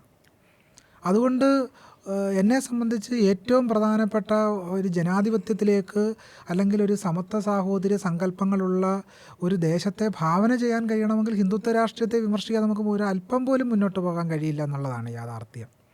അതുകൊണ്ടാണ് ഹിന്ദുത്വ രാഷ്ട്രീയത്തെ വിമർശിക്കുന്നതിലൂടെ മാത്രമേ, വിമർശനാത്മകമായി പരിശോധിക്കുന്നതിലൂടെ മാത്രമേ നമുക്ക് ഒരു ജനാധിപത്യ ഇന്ത്യയെ ഭാവന ചെയ്യാനും കണ്ടെടുക്കാനും കഴിയും. വിമർശനം എന്ന് പറയുന്നത് ഹിന്ദുത്വ രാഷ്ട്രീയത്തെ വിമർശിക്കുന്നു എന്നുള്ളിടത്തല്ല, ഹിന്ദു മതത്തിൻ്റെ ടെക്സ്റ്റുകളെ വിമർശിക്കുകയും മറ്റ് ടെക്സ്റ്റുകളെ ആ വിമർശനങ്ങളിൽ നിന്ന് ഒഴിവാക്കി. ഇപ്പോൾ ബൈബിള് അടിമത്തത്തെ സ്വാധീനിക്കാൻ വേണ്ടി ഒരുപാട് കാലം ഉപയോഗിക്കപ്പെട്ട ഒരു ഗ്രന്ഥമാണ്. ഇസ്ലാമിലാണെങ്കിലും അതിൻ്റേതായ ചില ഹൈറാർക്കിയും ശ്രേണികളും എല്ലാം ഉണ്ട്. അത്തരം കാര്യങ്ങൾക്ക് നേരെ കണ്ണടയ്ക്കുകയും ഹിന്ദു മതത്തിലെ ടെക്സ്റ്റുകളെ മാത്രം സെലക്റ്റീവായി എടുത്ത് വിമർശിക്കുകയും ചെയ്യുന്നു എന്നുള്ളതാണ് ആരോപണം. ഈ ആരോപണത്തിൽ യാതൊരു കഴമ്പുമില്ല. ഒന്ന്, എന്താണ് ഹിന്ദുമതത്തിൻ്റെ ഗ്രന്ഥങ്ങൾ? നാരായണ ഗുരുസ്വാമികൾ പറയുന്നുണ്ടല്ലോ, ഹിന്ദുമതമെന്നൊരു മതമേ ഇല്ലല്ലോ എന്നും ഗുരുസ്വാമികൾ വളരെ വ്യക്തമായിട്ട് 1925 RSS ഉണ്ടായതിൻ്റെ 12ാമത്തെ ദിവസം കേരള കൗമുദിയുടെ മഹാനായ പത്രാധിപർ CV കുഞ്ഞിരാമനോട് പറയുന്നുണ്ട്. ആരുടെയാണ് ഈ ഗ്രന്ഥങ്ങൾ? ഇപ്പോൾ ഹിന്ദുമതത്തിൻ്റെ ഗ്രന്ഥങ്ങളെ വിമർശിക്കുന്നു എന്ന് പറഞ്ഞുകൊണ്ട് സമൂഹത്തിൻ്റെ ഇടയിൽ മുഴുവൻ ഒരു വിദ്വേഷം പ്രചരിപ്പിക്കാനാണ് ശ്രമിക്കുന്നത്. ഋഗ്വേദം എങ്ങനെയാണ് മുഴുവൻ ഹിന്ദുക്കളുടെയും പുസ്തകമായി മാറുന്നത്? ഋഗ്വേദത്തിൽ എവിടെയെങ്കിലും പറയുന്നുണ്ട് ഇതെല്ലാ മനുഷ്യർക്കും വായിക്കാവുന്ന പുസ്തകമാണെന്ന് പറയുന്നുണ്ടോ? പറയുന്നേ ഇല്ല. ഇത് ചാതുർവർണ്ണ്യത്തിൻ്റെ യുക്തി അനുസരിച്ച് ത്രൈവർണികന്മാർക്ക് മാത്രം, അതിൽ പഠിപ്പിക്കാനുള്ള അവകാശം എന്ന് പറയുന്നത് ബ്രാഹ്മണർക്ക് മാത്രമാണ്, അല്ലെങ്കിൽ ക്ഷത്രിയർക്ക് മാത്രമാണ്. അതൊരിക്കലും ഈ ഗ്രന്ഥങ്ങളുണ്ടായ കാലത്തൊരിക്കലും അത് ശൂദ്രർക്കോ അതിന് താഴെയുള്ളവർക്കോ ആ ഗ്രന്ഥം പഠിക്കാൻ കഴിയുമെന്ന് ആ ടെസ്റ്റിൽ ഒരിടത്തും പറയുന്നില്ല. പിന്നെ അതെങ്ങനെയാണ് വളരെ സെൻസസിലൂടെ മാത്രം നിലയിൽ വന്ന ഒന്നാണ് ഹിന്ദുമതം എന്ന് പറയുന്നത്. സെൻസസിലൂടെ നിലയിൽ വന്നതാണ്. ഹിന്ദുമതം പ്രാചീനമായ ഒന്നാണോ? ഹിന്ദുമതം പ്രാചീനമായൊരു മതമല്ല. അതാണ് നമ്മൾ മനസ്സിലാക്കേണ്ട അടിസ്ഥാനപരമായ. പ്രാചീനമായ മതമാണോ? വേദങ്ങളിൽ ഹിന്ദുമതം എന്ന് പറഞ്ഞ മതത്തെപ്പറ്റി പറയുന്നുണ്ടോ? രാമായണത്തിൽ പറയുന്നുണ്ടോ? മഹാഭാരതത്തിൽ പറയുന്നുണ്ടോ? പിന്നെ ഏത് മതമാണ്? ഇപ്പോൾ പൊയ്യേലപ്പച്ചൻ ചോദിക്കുന്നുണ്ടല്ലോ, ബൈബിളിൽ ഞങ്ങളെപ്പറ്റി എന്തെങ്കിലും പറയുന്നുണ്ടോ? ഞങ്ങളെപ്പറ്റി എന്തെങ്കിലും ബൈബിളിൽ പറയുന്നുണ്ടോ? കേരളത്തിലെ കീഴാളരെപ്പറ്റി, കീഴോർ സമൂഹങ്ങളെപ്പറ്റി ബൈബിളിൽ എന്തെങ്കിലും പറയുന്നുണ്ടോ? ഒന്നും പറയുന്നില്ല. വേദങ്ങളിൽ ഇവിടുത്തെ കേരളത്തിലെ ഇന്ത്യയിലെ കീഴാളരെ പറ്റി എന്താ പറയുന്നത്? ശൂദ്രരെ പറ്റി പറയുന്നത് എന്താണ്? ഏറ്റവും നികൃഷ്ടരാണെന്നുള്ള മനുഷ്യരെന്നുള്ള നിലയ്ക്കല്ലേ ഇന്ത്യയിലെ ഇതിഹാസങ്ങളും പുരാണങ്ങളും വേദങ്ങളും ഉപനിഷത്തുകളും ശൂദ്രരെ സ്ഥാനപ്പെടുത്തിയിട്ടുള്ളത്? പിന്നെ അതാണ് എല്ലാവരുടെയും ടെസ്റ്റാണെന്ന് പറയുന്നത് എങ്ങനെ? അത് തന്നെ ചരിത്രവിരുദ്ധമായ ഒരു പ്രസ്താവനയാണ്. കാരണം അത് എല്ലാവരുടെയും ഗ്രന്ഥമല്ല. വേദങ്ങളും ഇതിഹാസങ്ങളും ഉപനിഷത്തുക്കളും എല്ലാവരുടെയും ഗ്രന്ഥമല്ല. വേദം കേൾക്കുന്ന ശൂദ്രൻ്റെ ചെവിയിൽ ഈയമുരുക്കി ഒഴിക്കണമെന്ന് പറഞ്ഞിട്ടുള്ള ധർമ്മസൂത്രങ്ങളിലാണ്. ആ ധർമ്മസൂത്രം എങ്ങനെയാണ് എല്ലാവരുടെയും ഗ്രന്ഥമായി മാറുന്നത്? അപ്പോൾ ഇതൊക്കെ തെറ്റിദ്ധാരണയാണ്. ഇതെല്ലാവരുടെയും പുസ്തകമാണ്. എങ്ങനെയാണ് എല്ലാവരുടെയും പുസ്തകമായത്? ബ്രിട്ടീഷുകാർ വന്നതിന്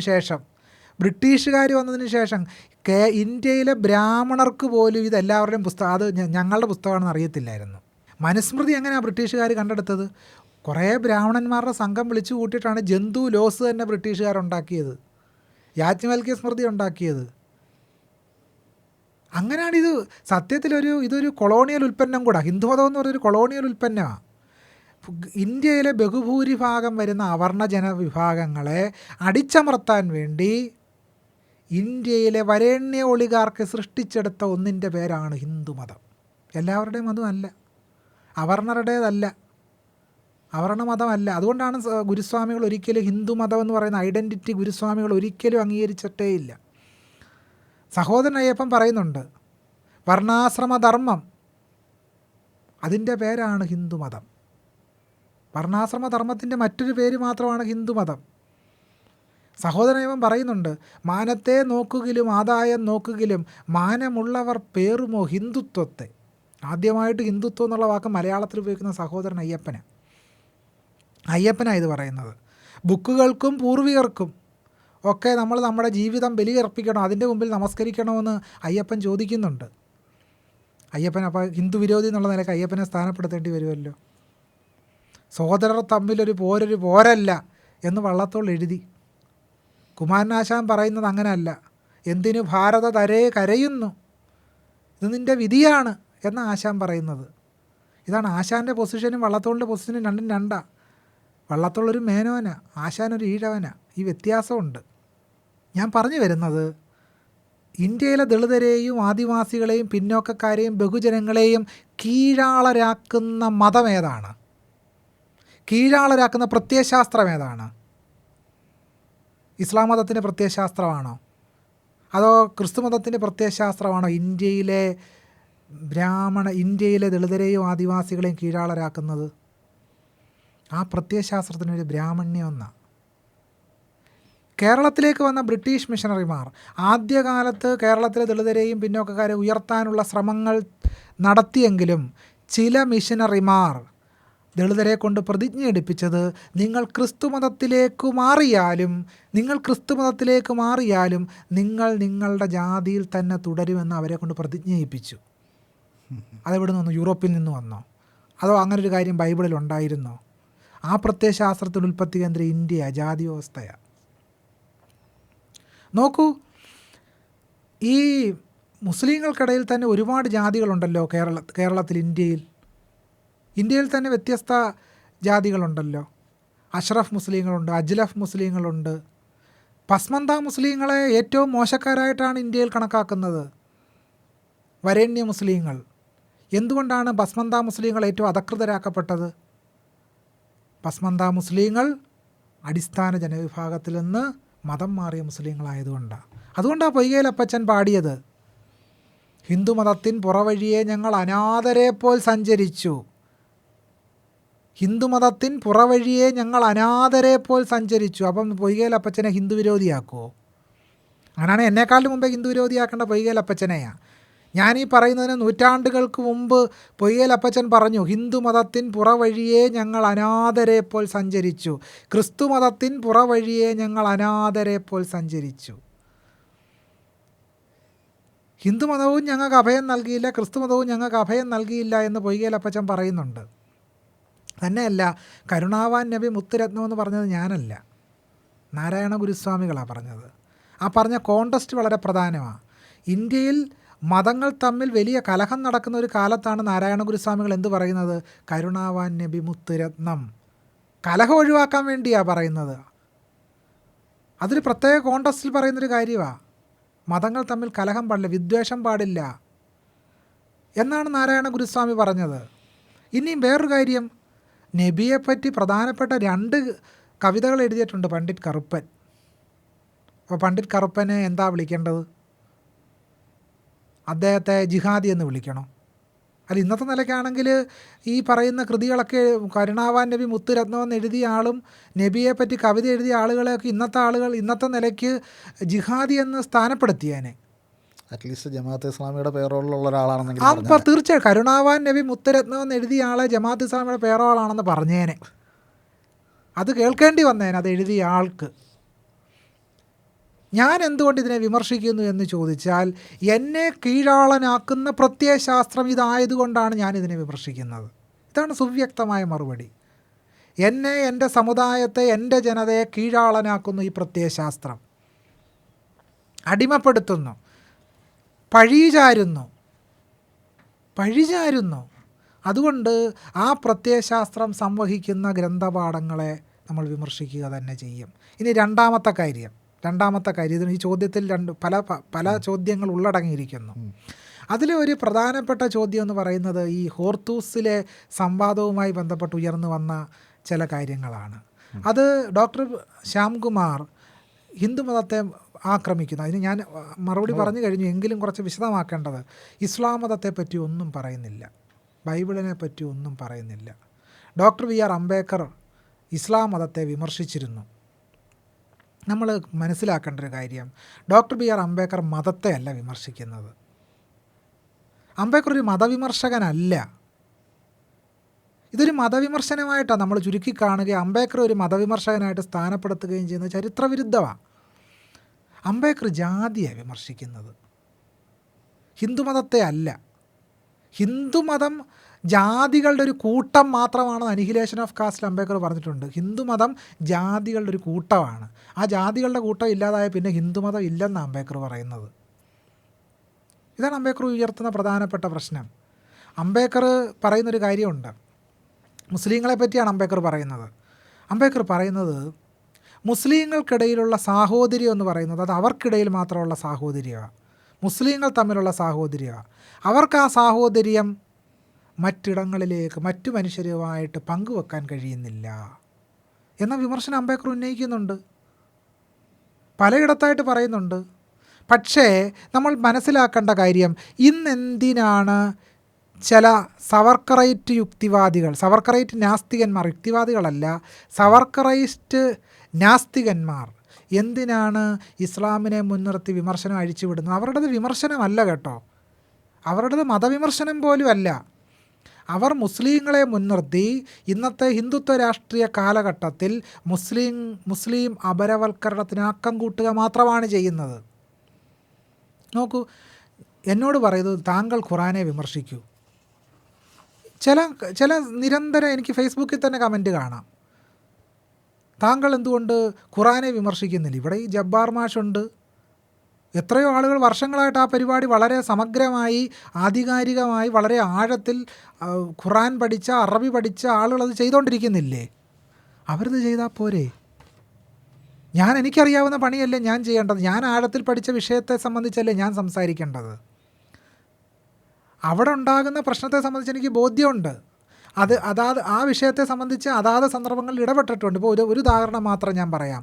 മുസ്ലിം ലീഗ് പഞ്ചായത്ത് ഇലക്ഷനുമായി ബന്ധപ്പെട്ട് ഒരു പഞ്ചായത്ത് ഭരണം പിടിച്ചെടുക്കുകയും ആ സന്ദർഭത്തിൽ അവർ ചാണകവെള്ളം തെളിക്കുകയും ചെയ്തു. അവിടെ ഞാൻ നിശിതമായി വിമർശിച്ചുകൊണ്ട് എൻ്റെ FBയിൽ പോസ്റ്റ് ഇട്ടിരുന്നു,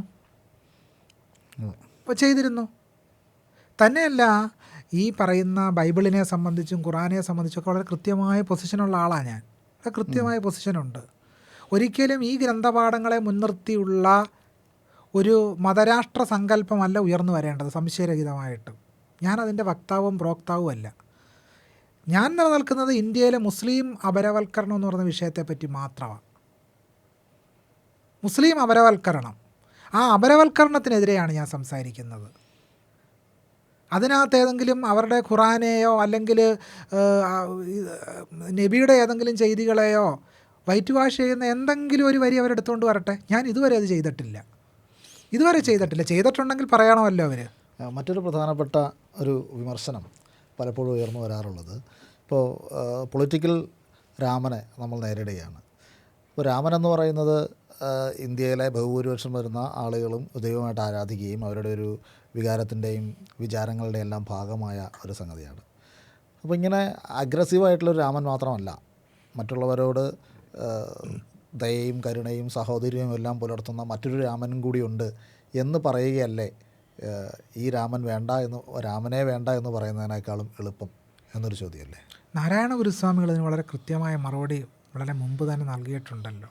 അദ്ദേഹം പറയുന്നുണ്ടല്ലോ, രാമരാജ്യത്തായിരുന്നുവെങ്കിൽ നമുക്ക് ശംഭൂകൻ്റെ ഗതിയാകുമായിരുന്നു. എന്നാൽ നല്ല രാമനെ പറ്റി നാരായണ ഗുരുവിന് പറയാമായിരുന്നല്ലോ. അത് പറഞ്ഞില്ല എന്ന് മാത്രമല്ല, അദ്ദേഹത്തിൻ്റെ ശിഷ്യൻ സഹോദരൻ അയ്യപ്പൻ കോട്ടയത്ത് SNDPയുടെ വിശേഷാൽ യോഗം നടന്ന സന്ദർഭത്തിൽ പണ്ഡിറ്റ് മദൻ മോഹൻ മാളവ്യ രാമനാമം ജപിക്കാൻ ആവശ്യപ്പെട്ടു. അന്ന് സഹോദരൻ അയ്യപ്പനും പണ്ഡിറ്റ് CO കരുണാകരനും ഉൾപ്പെടെയുള്ള ആളുകൾ രാവണാക്കി ജയ് വിളിച്ചുകൊണ്ടാണ് മദൻ മോഹൻ മാളവ്യയെ നേരിട്ടത്. ഇതൊന്നാമത്തെ കാര്യം. കേരളത്തിൻ്റെ നവോത്ഥാനത്തിൻ്റെ ചരിത്രം അന്വേഷിച്ചാൽ നല്ല രാമനെ തേടുന്ന പരിപാടി കേരളത്തിൻ്റെ നവോത്ഥാന ചരിത്രത്തിലില്ല. പള്ളത്ത് രാമൻ എന്ന് പറയുന്നൊരു ഒരു കവി ഉണ്ടായിരുന്നു കേരളത്തിൽ. അദ്ദേഹത്തിൻ്റെ കവിതയുടെ പേര് രാവണായനം എന്നാണ്. രാവണായനം. അതുപോലെ തന്നെ സരസ്വതി വിജയ് എഴുതിയ പോത്തേരി കുഞ്ഞമ്പുവിനെ നമുക്കറിയാം. ഈ പോത്തേരി കുഞ്ഞമ്പു അധ്യാത്മരാമായണ നിരൂപണം എന്ന് പറയുന്ന പുസ്തകം എഴുതിയിരുന്നു. ആ പുസ്തകം കേരളത്തിൽ വലിയ കോളിളക്കങ്ങൾ സൃഷ്ടിച്ചു എന്നാണ് കേരള കൗമുദിയുടെ പത്രാധിപരായിരുന്ന CV കുഞ്ഞിരാമൻ രേഖപ്പെടുത്തിയിട്ടുള്ളത്. ഇത്രയും വിശദമായി പറയാൻ കാരണം, ഇത്തരം പാരമ്പര്യങ്ങളെ വളരെ ക്രിറ്റിക്കലായി നോക്കിക്കാണുന്ന ഒരു പാരമ്പര്യമാണ് കേരളത്തിലുണ്ടായിരുന്നത്. നവോത്ഥാന നായകന്മാർ എന്ന് വിശേഷിപ്പിക്കുന്നവർ ആ ഒരു പാരമ്പര്യത്തെ ഉയർത്തിപ്പിടിച്ചു. ആരാണ് കേരളത്തിൽ നല്ല രാമനെ ഉയർത്തിപ്പിടിച്ചത്? നല്ല രാമനെ ഉയർത്തിപ്പിടിച്ചില്ലല്ലോ. ചിന്താവിഷ്ടയായ സീതയിൽ പോലും സീതയെ മുൻനിർത്തി രാമനെ വിമർശിക്കുകയാണ് ചെയ്യുന്നത് ആശാൻ സീതാകാവ്യത്തിൽ. ഇനി രണ്ടാമത്തെ വിഷയത്തിലേക്ക് വന്നാൽ, എവിടെ നല്ല രാമനുള്ളത് ഒന്ന് പറഞ്ഞു തന്നാട്ടെ. നല്ല രാമനുണ്ടെന്ന് വാൽമീകി രാമായണത്തിൽ പോലും ഇല്ലെന്നേ. മഹാഭാരതം സാംസ്കാരിക ചരിത്രം എന്ന് പറയുന്ന പുസ്തകത്തിൽ പറയുന്നൊരു കാര്യമുണ്ട്. 4 കവലകളിലും നഗരചത്വരങ്ങളിലും ഒക്കെ ഇങ്ങനെ കോപിഷ്ഠനായി നിൽക്കുന്ന ഒരു രാമനുണ്ട്. ആ രാമൻ വാൽമീകിയുടെ രാമനല്ല എന്നാണ് മഹാഭാരത സാംസ്കാരിക ചരിത്രം എന്ന് പറയുന്ന പുസ്തകത്തിൽ സുനിൽ പി ഇളയടം സൂചിപ്പിക്കുന്നത്. എന്താണ് അദ്ദേഹം പറഞ്ഞത്? വാൽമീകിയുടെ രാമൻ അങ്ങനത്തെ ഒരു രാമനെ അല്ല. വാൽമീകി രാമായണത്തെ നോക്കിയാൽ ഇതാണോ നമ്മൾ കാണുന്നത്? ചരിത്രവിരുദ്ധമായൊരു പ്രസ്താവനയാണ്. നാൽക്കവലകളിലും നഗരവീഥികളിലും കോപിഷ്ഠനായി നിൽക്കുന്ന ഒരു രാമൻ ആരുടെ രാമനല്ല? വാൽമീകിയുടെ രാമനല്ല. പക്ഷെ വാൽമീകി രാമായണം നോക്കുമ്പോൾ താടകയെ കൊല്ലാൻ കോപിഷ്ഠനായിട്ട് നിൽക്കുകയാണ്. ചാതുർവർണ്ണയത്തിന് വേണ്ടി നിലകൊള്ളുന്ന ഒരു രാമനെയാണ്. മനുവിൻ്റെ ശാസനമനുസരിച്ചാണ് ഞാൻ ബാലിയെ കൊല്ലുന്നതെന്ന് പറയുന്ന രാമൻ. സമുദ്രം കാണുമ്പോൾ തന്നെ പുള്ളി കോപിഷ്ഠനായിട്ട് വിറയ്ക്കുക. എന്നിട്ട് പറയുകയാണ് ഈ രാമൻ വാൽമീകിയുടെ രാമനല്ല. അപ്പോൾ നമ്മളൊരു വലിയ വിഭാഗത്തിൻ്റെ ഒരു ആത്മീയ പാരമ്പര്യത്തെ അല്ലെങ്കിൽ അതിൻ്റെ ഒരു ടെക്സ്റ്റുകളുടെ ഒരു സംഹിതയെല്ലാം നമ്മൾ ഡീകൺസ്ട്രക്റ്റ് ചെയ്യുന്നു, അതിനെ വിമർശിക്കുന്നു, അതിനെ ഇല്ലായ്മ ചെയ്യുന്നു. ഇതെല്ലാം ഇല്ലാതായി കഴിയുമ്പോൾ പിന്നെ അവശേഷിക്കുന്നത് എന്താണ് അവർക്ക് വേണ്ടിയിട്ട്? ആർക്ക് വേണ്ടിയിട്ട്? ഈ പറയുന്ന ജനതയ്ക്ക് വേണ്ടിയിട്ട്, ഹിന്ദു എന്ന് അവകാശപ്പെടുന്ന ജനത. ഈ വലിയ വിഭാഗം എന്നുള്ള വാദമൊക്കെ സമ്പൂർണ്ണമായിട്ട് തെറ്റാണ് കേട്ടോ. കാരണം വലിയ വിഭാഗം ഈ ഷാജ്മോഹൻ്റെയും ദിവ്യ ത്രിവേദിയുടെയും ദിവ്യ ദ്വിവേദിയുടെ ഒരു പഠനമുണ്ട്. എങ്ങനെയാണ് ഈ വലിയ വിഭാഗം ഉണ്ടായി വന്നതെന്നാണ് ഷാജ്മോഹനും ദിവ്യ ദ്വിവേദിയും ഇന്ത്യൻ ഫിലോസഫിയെ സംബന്ധിച്ച് അവരുടെ പഠന ഗ്രന്ഥത്തിൽ അന്വേഷിക്കുന്നൊരു വിഷയം എന്ന് പറഞ്ഞാൽ, സത്യത്തിൽ ഈ ഹിന്ദുമതം എന്ന് പറയുന്ന അതിൻ്റെ വിശ്വാസ പാരമ്പര്യം കൊണ്ടു നടക്കുന്നത് ഇന്ത്യയിലെ ന്യൂനപക്ഷമായ സവർണരാണ്. ആ സവർണർ ഞങ്ങൾ വലിയൊരു വിഭാഗമാണെന്ന് പറയുന്നതിന് വേണ്ടിയിട്ടാണ് എന്ത് ചെയ്തത്? ഈ ബഹുഭൂരിഭാഗം വരുന്ന അവർണരെ കൂടെ ചേർത്ത് ഹിന്ദുമതം ഉണ്ടാക്കിയത്. അപ്പം ഈ വലിയ വിഭാഗത്തിൻ്റെ ഗ്രന്ഥങ്ങളെന്ന് പറഞ്ഞില്ലേ, വലിയ വിഭാഗത്തിൻ്റെ ഗ്രന്ഥമല്ല, ഇന്ത്യയിലെ ചെറുന്യൂനപക്ഷത്തിൻ്റെ ഗ്രന്ഥമാണ് വേദങ്ങളും ഇതിഹാസങ്ങളും പുരാണങ്ങളും ഒക്കെ. ചെറുന്യൂനപക്ഷത്തിൻ്റെ അത് നമ്മൾ തിരിച്ചറിയേണ്ട അടിസ്ഥാനപരമായ കാര്യം അതാ. ഇതെല്ലാം തന്നെ സംസ്കൃതത്തിൽ എഴുതപ്പെട്ടതാണല്ലോ. സംസ്കൃതത്തിൽ എഴുതപ്പെട്ട ഒരു ടെസ്റ്റുകൾ എങ്ങനെയാണ് ബഹുഭൂരിഭാഗത്തിൻ്റെ ടെസ്റ്റാകുന്നത്? വലിയ വിഭാഗത്തിൻ്റെ ടെസ്റ്റാണെന്നാണല്ലോ നമ്മുടെ വാദം. സംസ്കൃതം ഈ ഇന്ത്യയിലെ ബഹുഭൂരിഭാഗം ആളുകളുടെ സംസാര ഭാഷയായിരുന്നോ? അല്ല. അപ്പോൾ ഇന്ത്യയിലെ ബഹുഭൂരിഭാഗം വരുന്ന അവർണറുടെ സംസാര ഭാഷയല്ലാത്ത ഒരു ഭാഷയിൽ എഴുതപ്പെട്ട ഗ്രന്ഥപാഠങ്ങൾ എങ്ങനെയാണ് ഇന്ത്യയിലെ ബഹുഭൂരിഭാഗം വരുന്ന ആളുകളുടെ ഗ്രന്ഥമാകുന്നത്? ഈ ചോദ്യത്തിൽ നമ്മൾ അഭിസംബോധന ചെയ്യേണ്ടി വരും. അപ്പോൾ ഇതൊന്നും ഇന്ത്യയിലെ ബഹുഭൂരിഭാഗം വരുന്ന ആളുകളുടെ ടെസ്റ്റേ അല്ല. ഇത് ഞാൻ വേറൊരു തരത്തിൽ ചോദിക്കും. ഇപ്പോൾ കേരളത്തിലെ ഒരു വിദ്യാർത്ഥി സംസ്കൃതം പഠിക്കണം എന്ന് വിചാരിക്കുകയാണ്. അങ്ങനെ സംസ്കൃത പഠന രംഗത്തേക്ക് വന്നു. അത് ഒരു പൂജകൾ ചെയ്യാനോ അല്ലെങ്കിൽ അങ്ങനെയുള്ള കാര്യങ്ങൾക്ക് വേണ്ടിയില്ല, ജസ്റ്റ് ഇതൊന്ന് പഠിക്കണം എന്നുള്ള വിചാരത്തോടെ സംസ്കൃത രംഗത്തേക്ക് പ്രവേശിച്ചാൽ ആ കുട്ടിയോട് താങ്കൾക്ക് എന്തായിരിക്കും പറയാനുണ്ടാവുക? ഞാൻ MA പഠിക്കുന്ന സമയത്ത് MPhilനും ഒരു പ്രധാനപ്പെട്ട കോഴ്സ് സംസ്കൃതവുമായി ബന്ധപ്പെട്ട് ഒരു ഇലക്റ്റീവ് പേപ്പർ ഉണ്ടായിരുന്നു. ആ പേപ്പർ എന്ന് പറഞ്ഞാൽ ഇന്ത്യ ചരിത്രവുമായി ബന്ധപ്പെട്ട് സംസ്കൃതങ്ങളെ നോക്കിക്കാണുന്നൊരു പേപ്പറാണ്. അതുകൊണ്ട് സംസ്കൃതം പഠിക്കുന്ന ആളുകൾ ഭയഭക്തി ബഹുമാനം മാറ്റിവെച്ച് ക്രിറ്റിക്കലായി മാത്രം ഗ്രന്ഥപാഠങ്ങളെ നോക്കിക്കാണുന്ന ഒരു വീക്ഷണകോൺ വികസിപ്പിച്ചെടുക്കണം. ഇല്ലെങ്കിൽ യാത്ര ചാണകക്കുഴിയിലേക്കായിരിക്കും. ഉറപ്പാണ്. ഞാൻ വേറൊരു സാധ്യത കൂടി നോക്കുകയാണ്. ഇപ്പോൾ ഈ രംഗത്തേക്ക് വരുന്ന ആളുകൾക്ക് നമുക്കുണ്ടായിരുന്നേക്കാൾ കൂടുതൽ കുറേ സാധ്യതകൾ ഉപയോഗിക്കാൻ കഴിയും. ഇപ്പോൾ AI ഒക്കെ വന്നതോടുകൂടി ഈ ടെക്സ്റ്റുകൾ കമ്പയർ ചെയ്യാനും പഠിക്കാനും ഒക്കെ പുതിയ ഒരുപാട് സാധ്യതകളുണ്ടാവും. അപ്പോൾ അത് ഈ രംഗത്തെ പഠനത്തെയും പ്രവർത്തനത്തെയൊക്കെ ഒന്ന് മാറ്റി തീർക്കുമെന്ന് നിങ്ങൾ വിചാരിക്കുന്നുണ്ടോ? പൂർണ്ണമായിട്ട് വിശ്വസിക്കുന്നില്ല. കാരണം AIക്ക് പക്ഷപാതമുണ്ട്. അപ്പോൾ AIയോട് സംസ്കൃത സംബന്ധിയായ ടെസ്റ്റുകളെ സംബന്ധിച്ചുള്ള ചോദ്യങ്ങളിൽ അതിനകത്തുള്ള ജാതിമൂല്യ പദവികളും അതിനകത്ത് അസമത്വവും അതിനകത്ത് ശ്രേണീകരണവും വളരെ കൃത്യമായി നമ്മുടെ മുമ്പിൽ ആവിഷ്കരിക്കപ്പെടണമെന്നില്ല. ഒരു സാധ്യതയില്ല. ഒരു സംസ്കൃത പഠനത്തെ ജനാധിപത്യവൽക്കരിക്കുമെന്ന് വിചാരിക്കുന്നില്ല. AI ജനാധിപത്യവൽക്കരിക്കുമെന്ന് നമുക്ക് കരുതാൻ കഴിയില്ല. ചില സാധ്യതകൾ ചിലപ്പോൾ തുറന്നേക്കാം. പക്ഷേ സംസ്കൃതം ഒറിജിനൽ ടെസ്റ്റ് പഠിച്ച് അതിനോട് ക്രിറ്റിക്കൽ എൻഗേജ്മെൻറ്റ് നടത്താൻ കഴിയുന്ന രീതിയിലുള്ള ഒരു ചരിത്രപരമായ സാംസ്കാരികപരമായ ഒരു പഠനത്തിൻ്റെ മൂലധനം നമ്മുടെ കൈവശമില്ലെങ്കിൽ, അത്തരം ഒരു ഉപകരണം നമ്മുടെ കൈവശമില്ലെങ്കിൽ വഴിതെറ്റിപ്പോകാനുള്ള സാധ്യത വളരെ കൂടുതലാണ്. അപ്പോൾ നമ്മളിപ്പോൾ ആദ്യം പറഞ്ഞതുപോലെ അംബേദ്കറേയും ഒക്കെ വായിച്ച് അതിൻ്റെ ഒരു പശ്ചാത്തലത്തിൽ നിന്നുകൊണ്ട് വേണം ഈ ടൂളുകളെയും നമ്മൾ സമീപിക്കേണ്ടത്.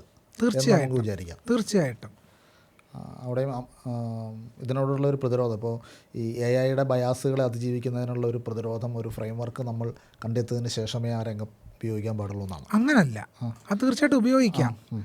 AI സാങ്കേതികവിദ്യയെ തീർച്ചയായിട്ടും ഉപയോഗിക്കാൻ അതിനുള്ള സാധ്യതകളും കാര്യങ്ങളും ഒക്കെ ഉണ്ടായിരിക്കുമ്പോൾ തന്നെ ചരിത്രപരമായി കാര്യങ്ങളെ നോക്കിക്കാണാനുള്ള ഒരു ഉപകരണം നമ്മൾ തന്നെ, ഒരു രീതിശാസ്ത്രവും ഒക്കെ നമ്മൾ തന്നെ വികസിപ്പിച്ചെടുക്കണം. ഉദാഹരണം പറഞ്ഞാൽ ഈ കാളിദാസൻ്റെ രഘുവംശത്തെ പറ്റി നമ്മൾ AI-യോട് ചോദിച്ചാൽ രഘുവംശത്തിനകത്ത് നിലനിൽക്കുന്ന ചാതുർവർണ്ണയത്തെയും ശ്രേണീകൃത അസമത്വത്തെയും AI ചൂണ്ടിക്കാണിച്ചു തരാൻ സാധ്യതയുണ്ടോ? നമുക്ക് പരിശോധിക്കേണ്ട വിഷയമാണ്.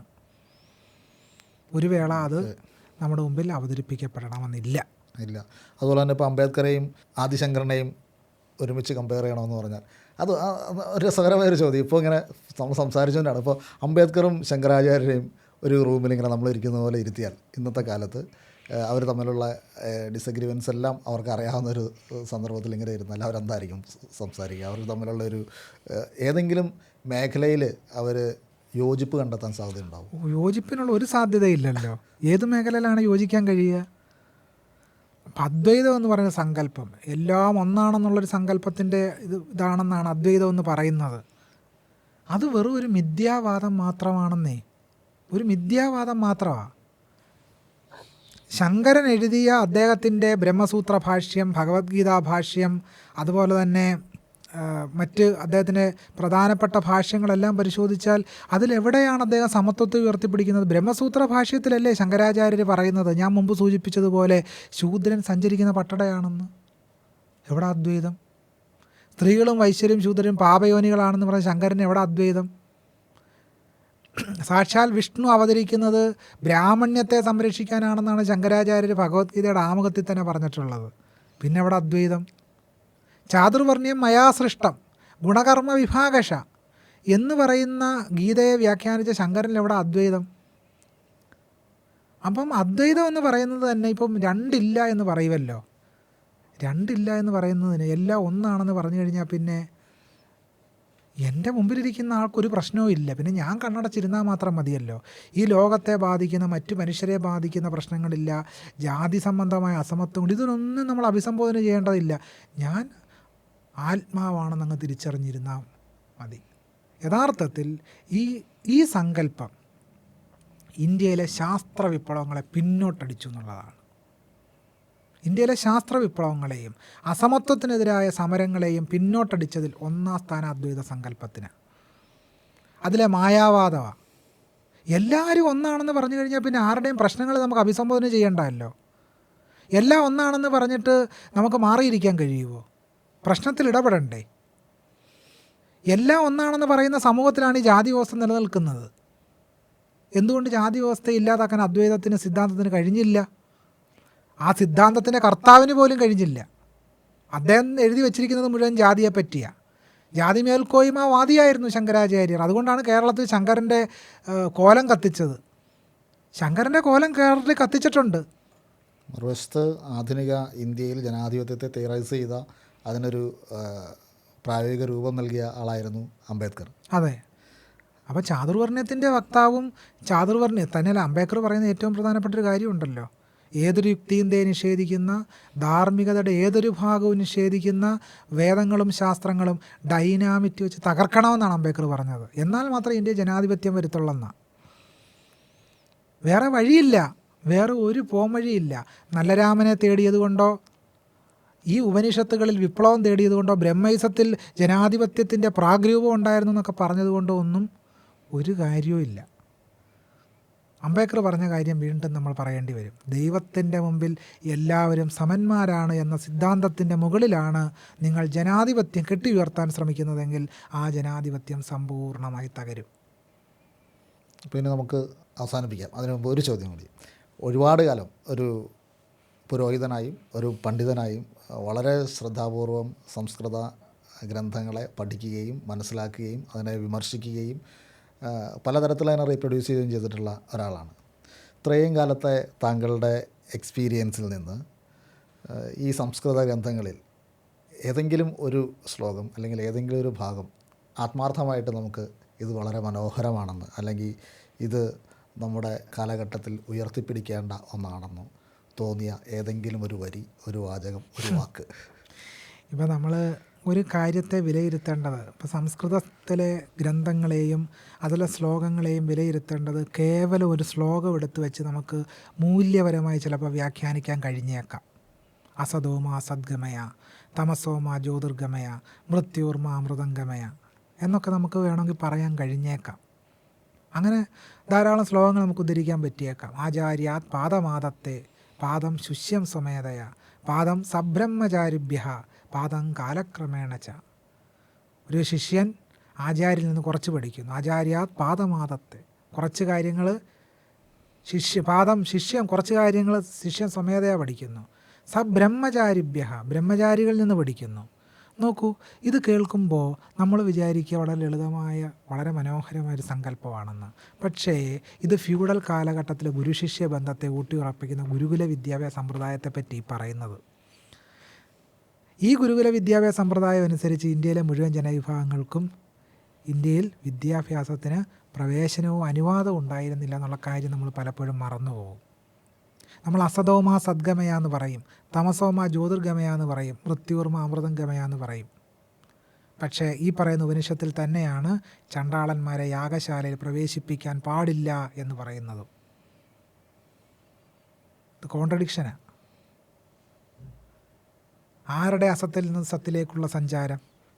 ആരുടെ അമൃതത്വത്തെ പറ്റിയാണ് ഈ പറയുന്നത്? ഇന്ത്യയിലെ എല്ലാവരുടെയും അമൃതത്വത്തെ പറ്റിയാണെങ്കിൽ തത്വമസി എന്ന് പറഞ്ഞ് വെറുതെ ഇരിക്കാൻ കഴിയില്ല.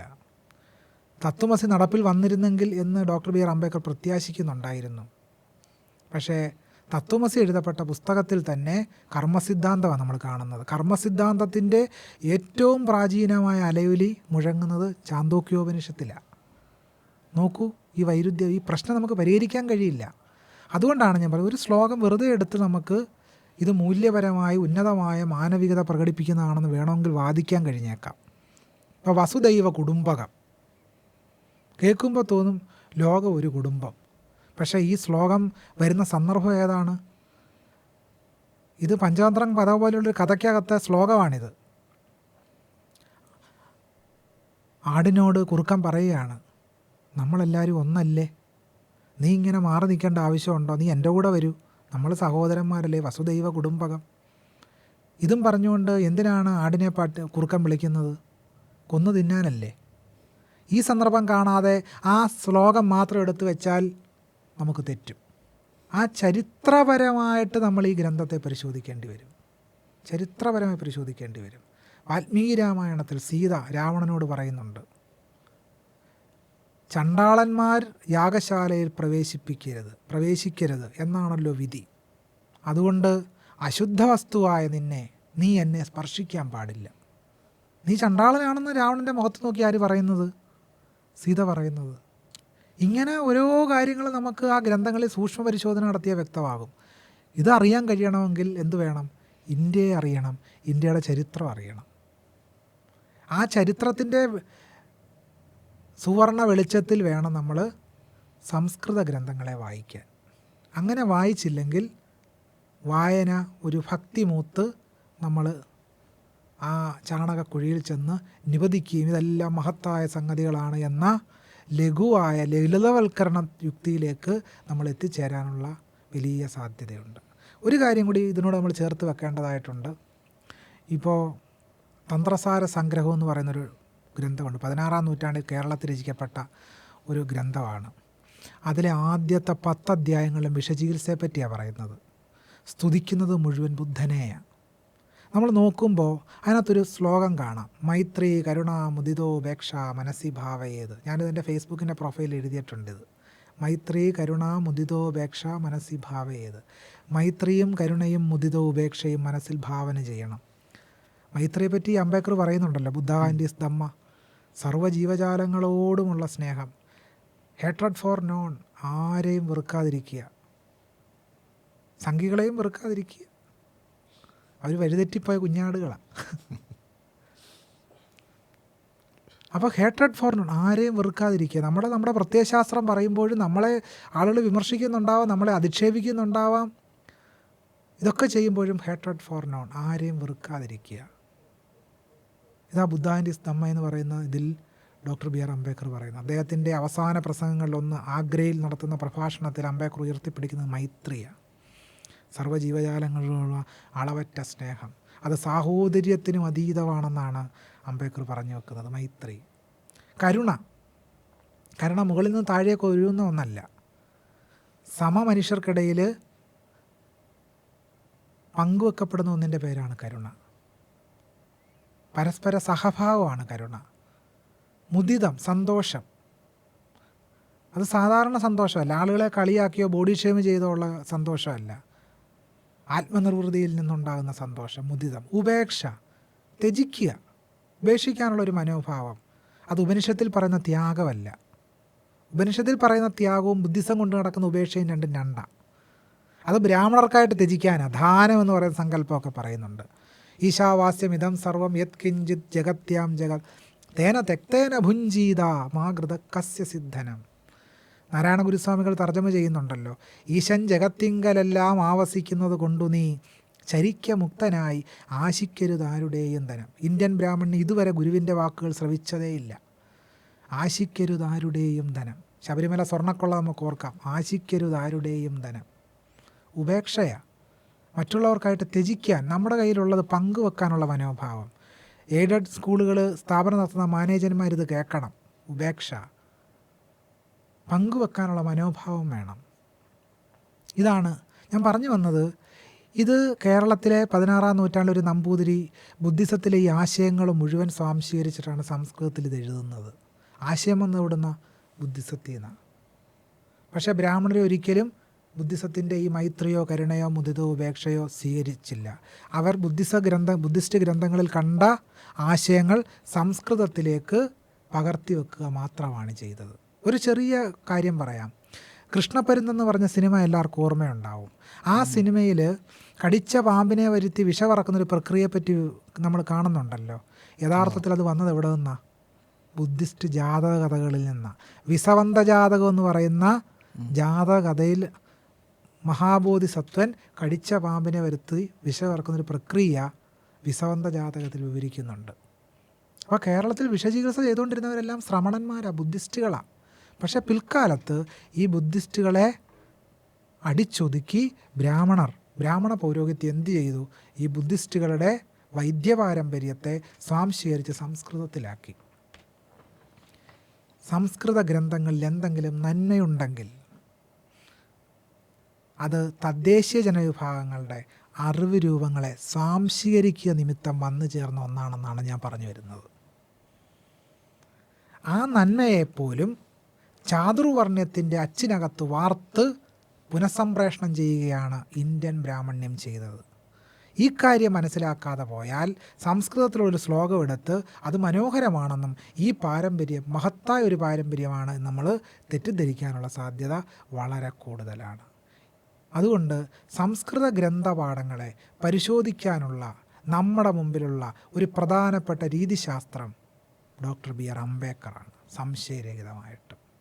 അതുകൊണ്ട് ശാസ്ത്രചരിത്രകാരിയും ചിന്തകയുമായ മീരാനന്ദ പ്രോഫറ്റ് ഫേസിംഗ് ബാക്ക്വേഡിൽ പറയുന്നുണ്ട്, മർദ്ദിത ജനവിഭാഗങ്ങളുടെ അന്വേഷണ രീതി സയൻസിൻ്റേതായിരിക്കണമെന്നാണ് പറയുന്നത്. സയൻസിൻ്റേതായിരിക്കണം. ഞാൻ കൂട്ടിച്ചേർക്കാൻ ആഗ്രഹിക്കുന്നു, മർദ്ദിത ജനവിഭാഗങ്ങൾ, അടിച്ചമർത്തപ്പെട്ട ജനവിഭാഗങ്ങൾ, പൊയ്കയിലപ്പച്ചൻ പറഞ്ഞതുപോലെ പഴികേൾക്കുന്ന ജനവിഭാഗങ്ങൾ, ഇത്തരം ഗ്രന്ഥപാഠങ്ങളെ പരിശോധിക്കാൻ സയൻസിൻ്റെ ആധുനികമായ ചിന്താ പദ്ധതിയെയും ഈ ഗ്രന്ഥപാഠങ്ങളെ ചരിത്രപരമായി പരിശോധിച്ച അംബേദ്കറിൻ്റെ രീതിശാസ്ത്രത്തെ ഉപയോഗിച്ചുകൊണ്ട് വേണം നമ്മൾ ഇത്തരം ഗ്രന്ഥപാഠങ്ങളെയും ഹിന്ദുത്വ രാഷ്ട്രീയത്തെയും സമീപിക്കാൻ എന്നുള്ളതാണ് ഏറ്റവും പ്രധാനപ്പെട്ട കാര്യം. അങ്ങനെ മാത്രമേ വിമോചനാത്മകമായ സാഹോദര്യമുള്ള സമത്വമുള്ളൊരു ലോകത്തെ നമുക്ക് ഭാവന ചെയ്യാനും അതിലേക്ക് നടന്നെടുക്കുവാനും ആ പ്രകാശവും ആ വെളിച്ചം നമുക്ക് സ്വീകരിക്കാനും കഴിയുകയുള്ളൂ.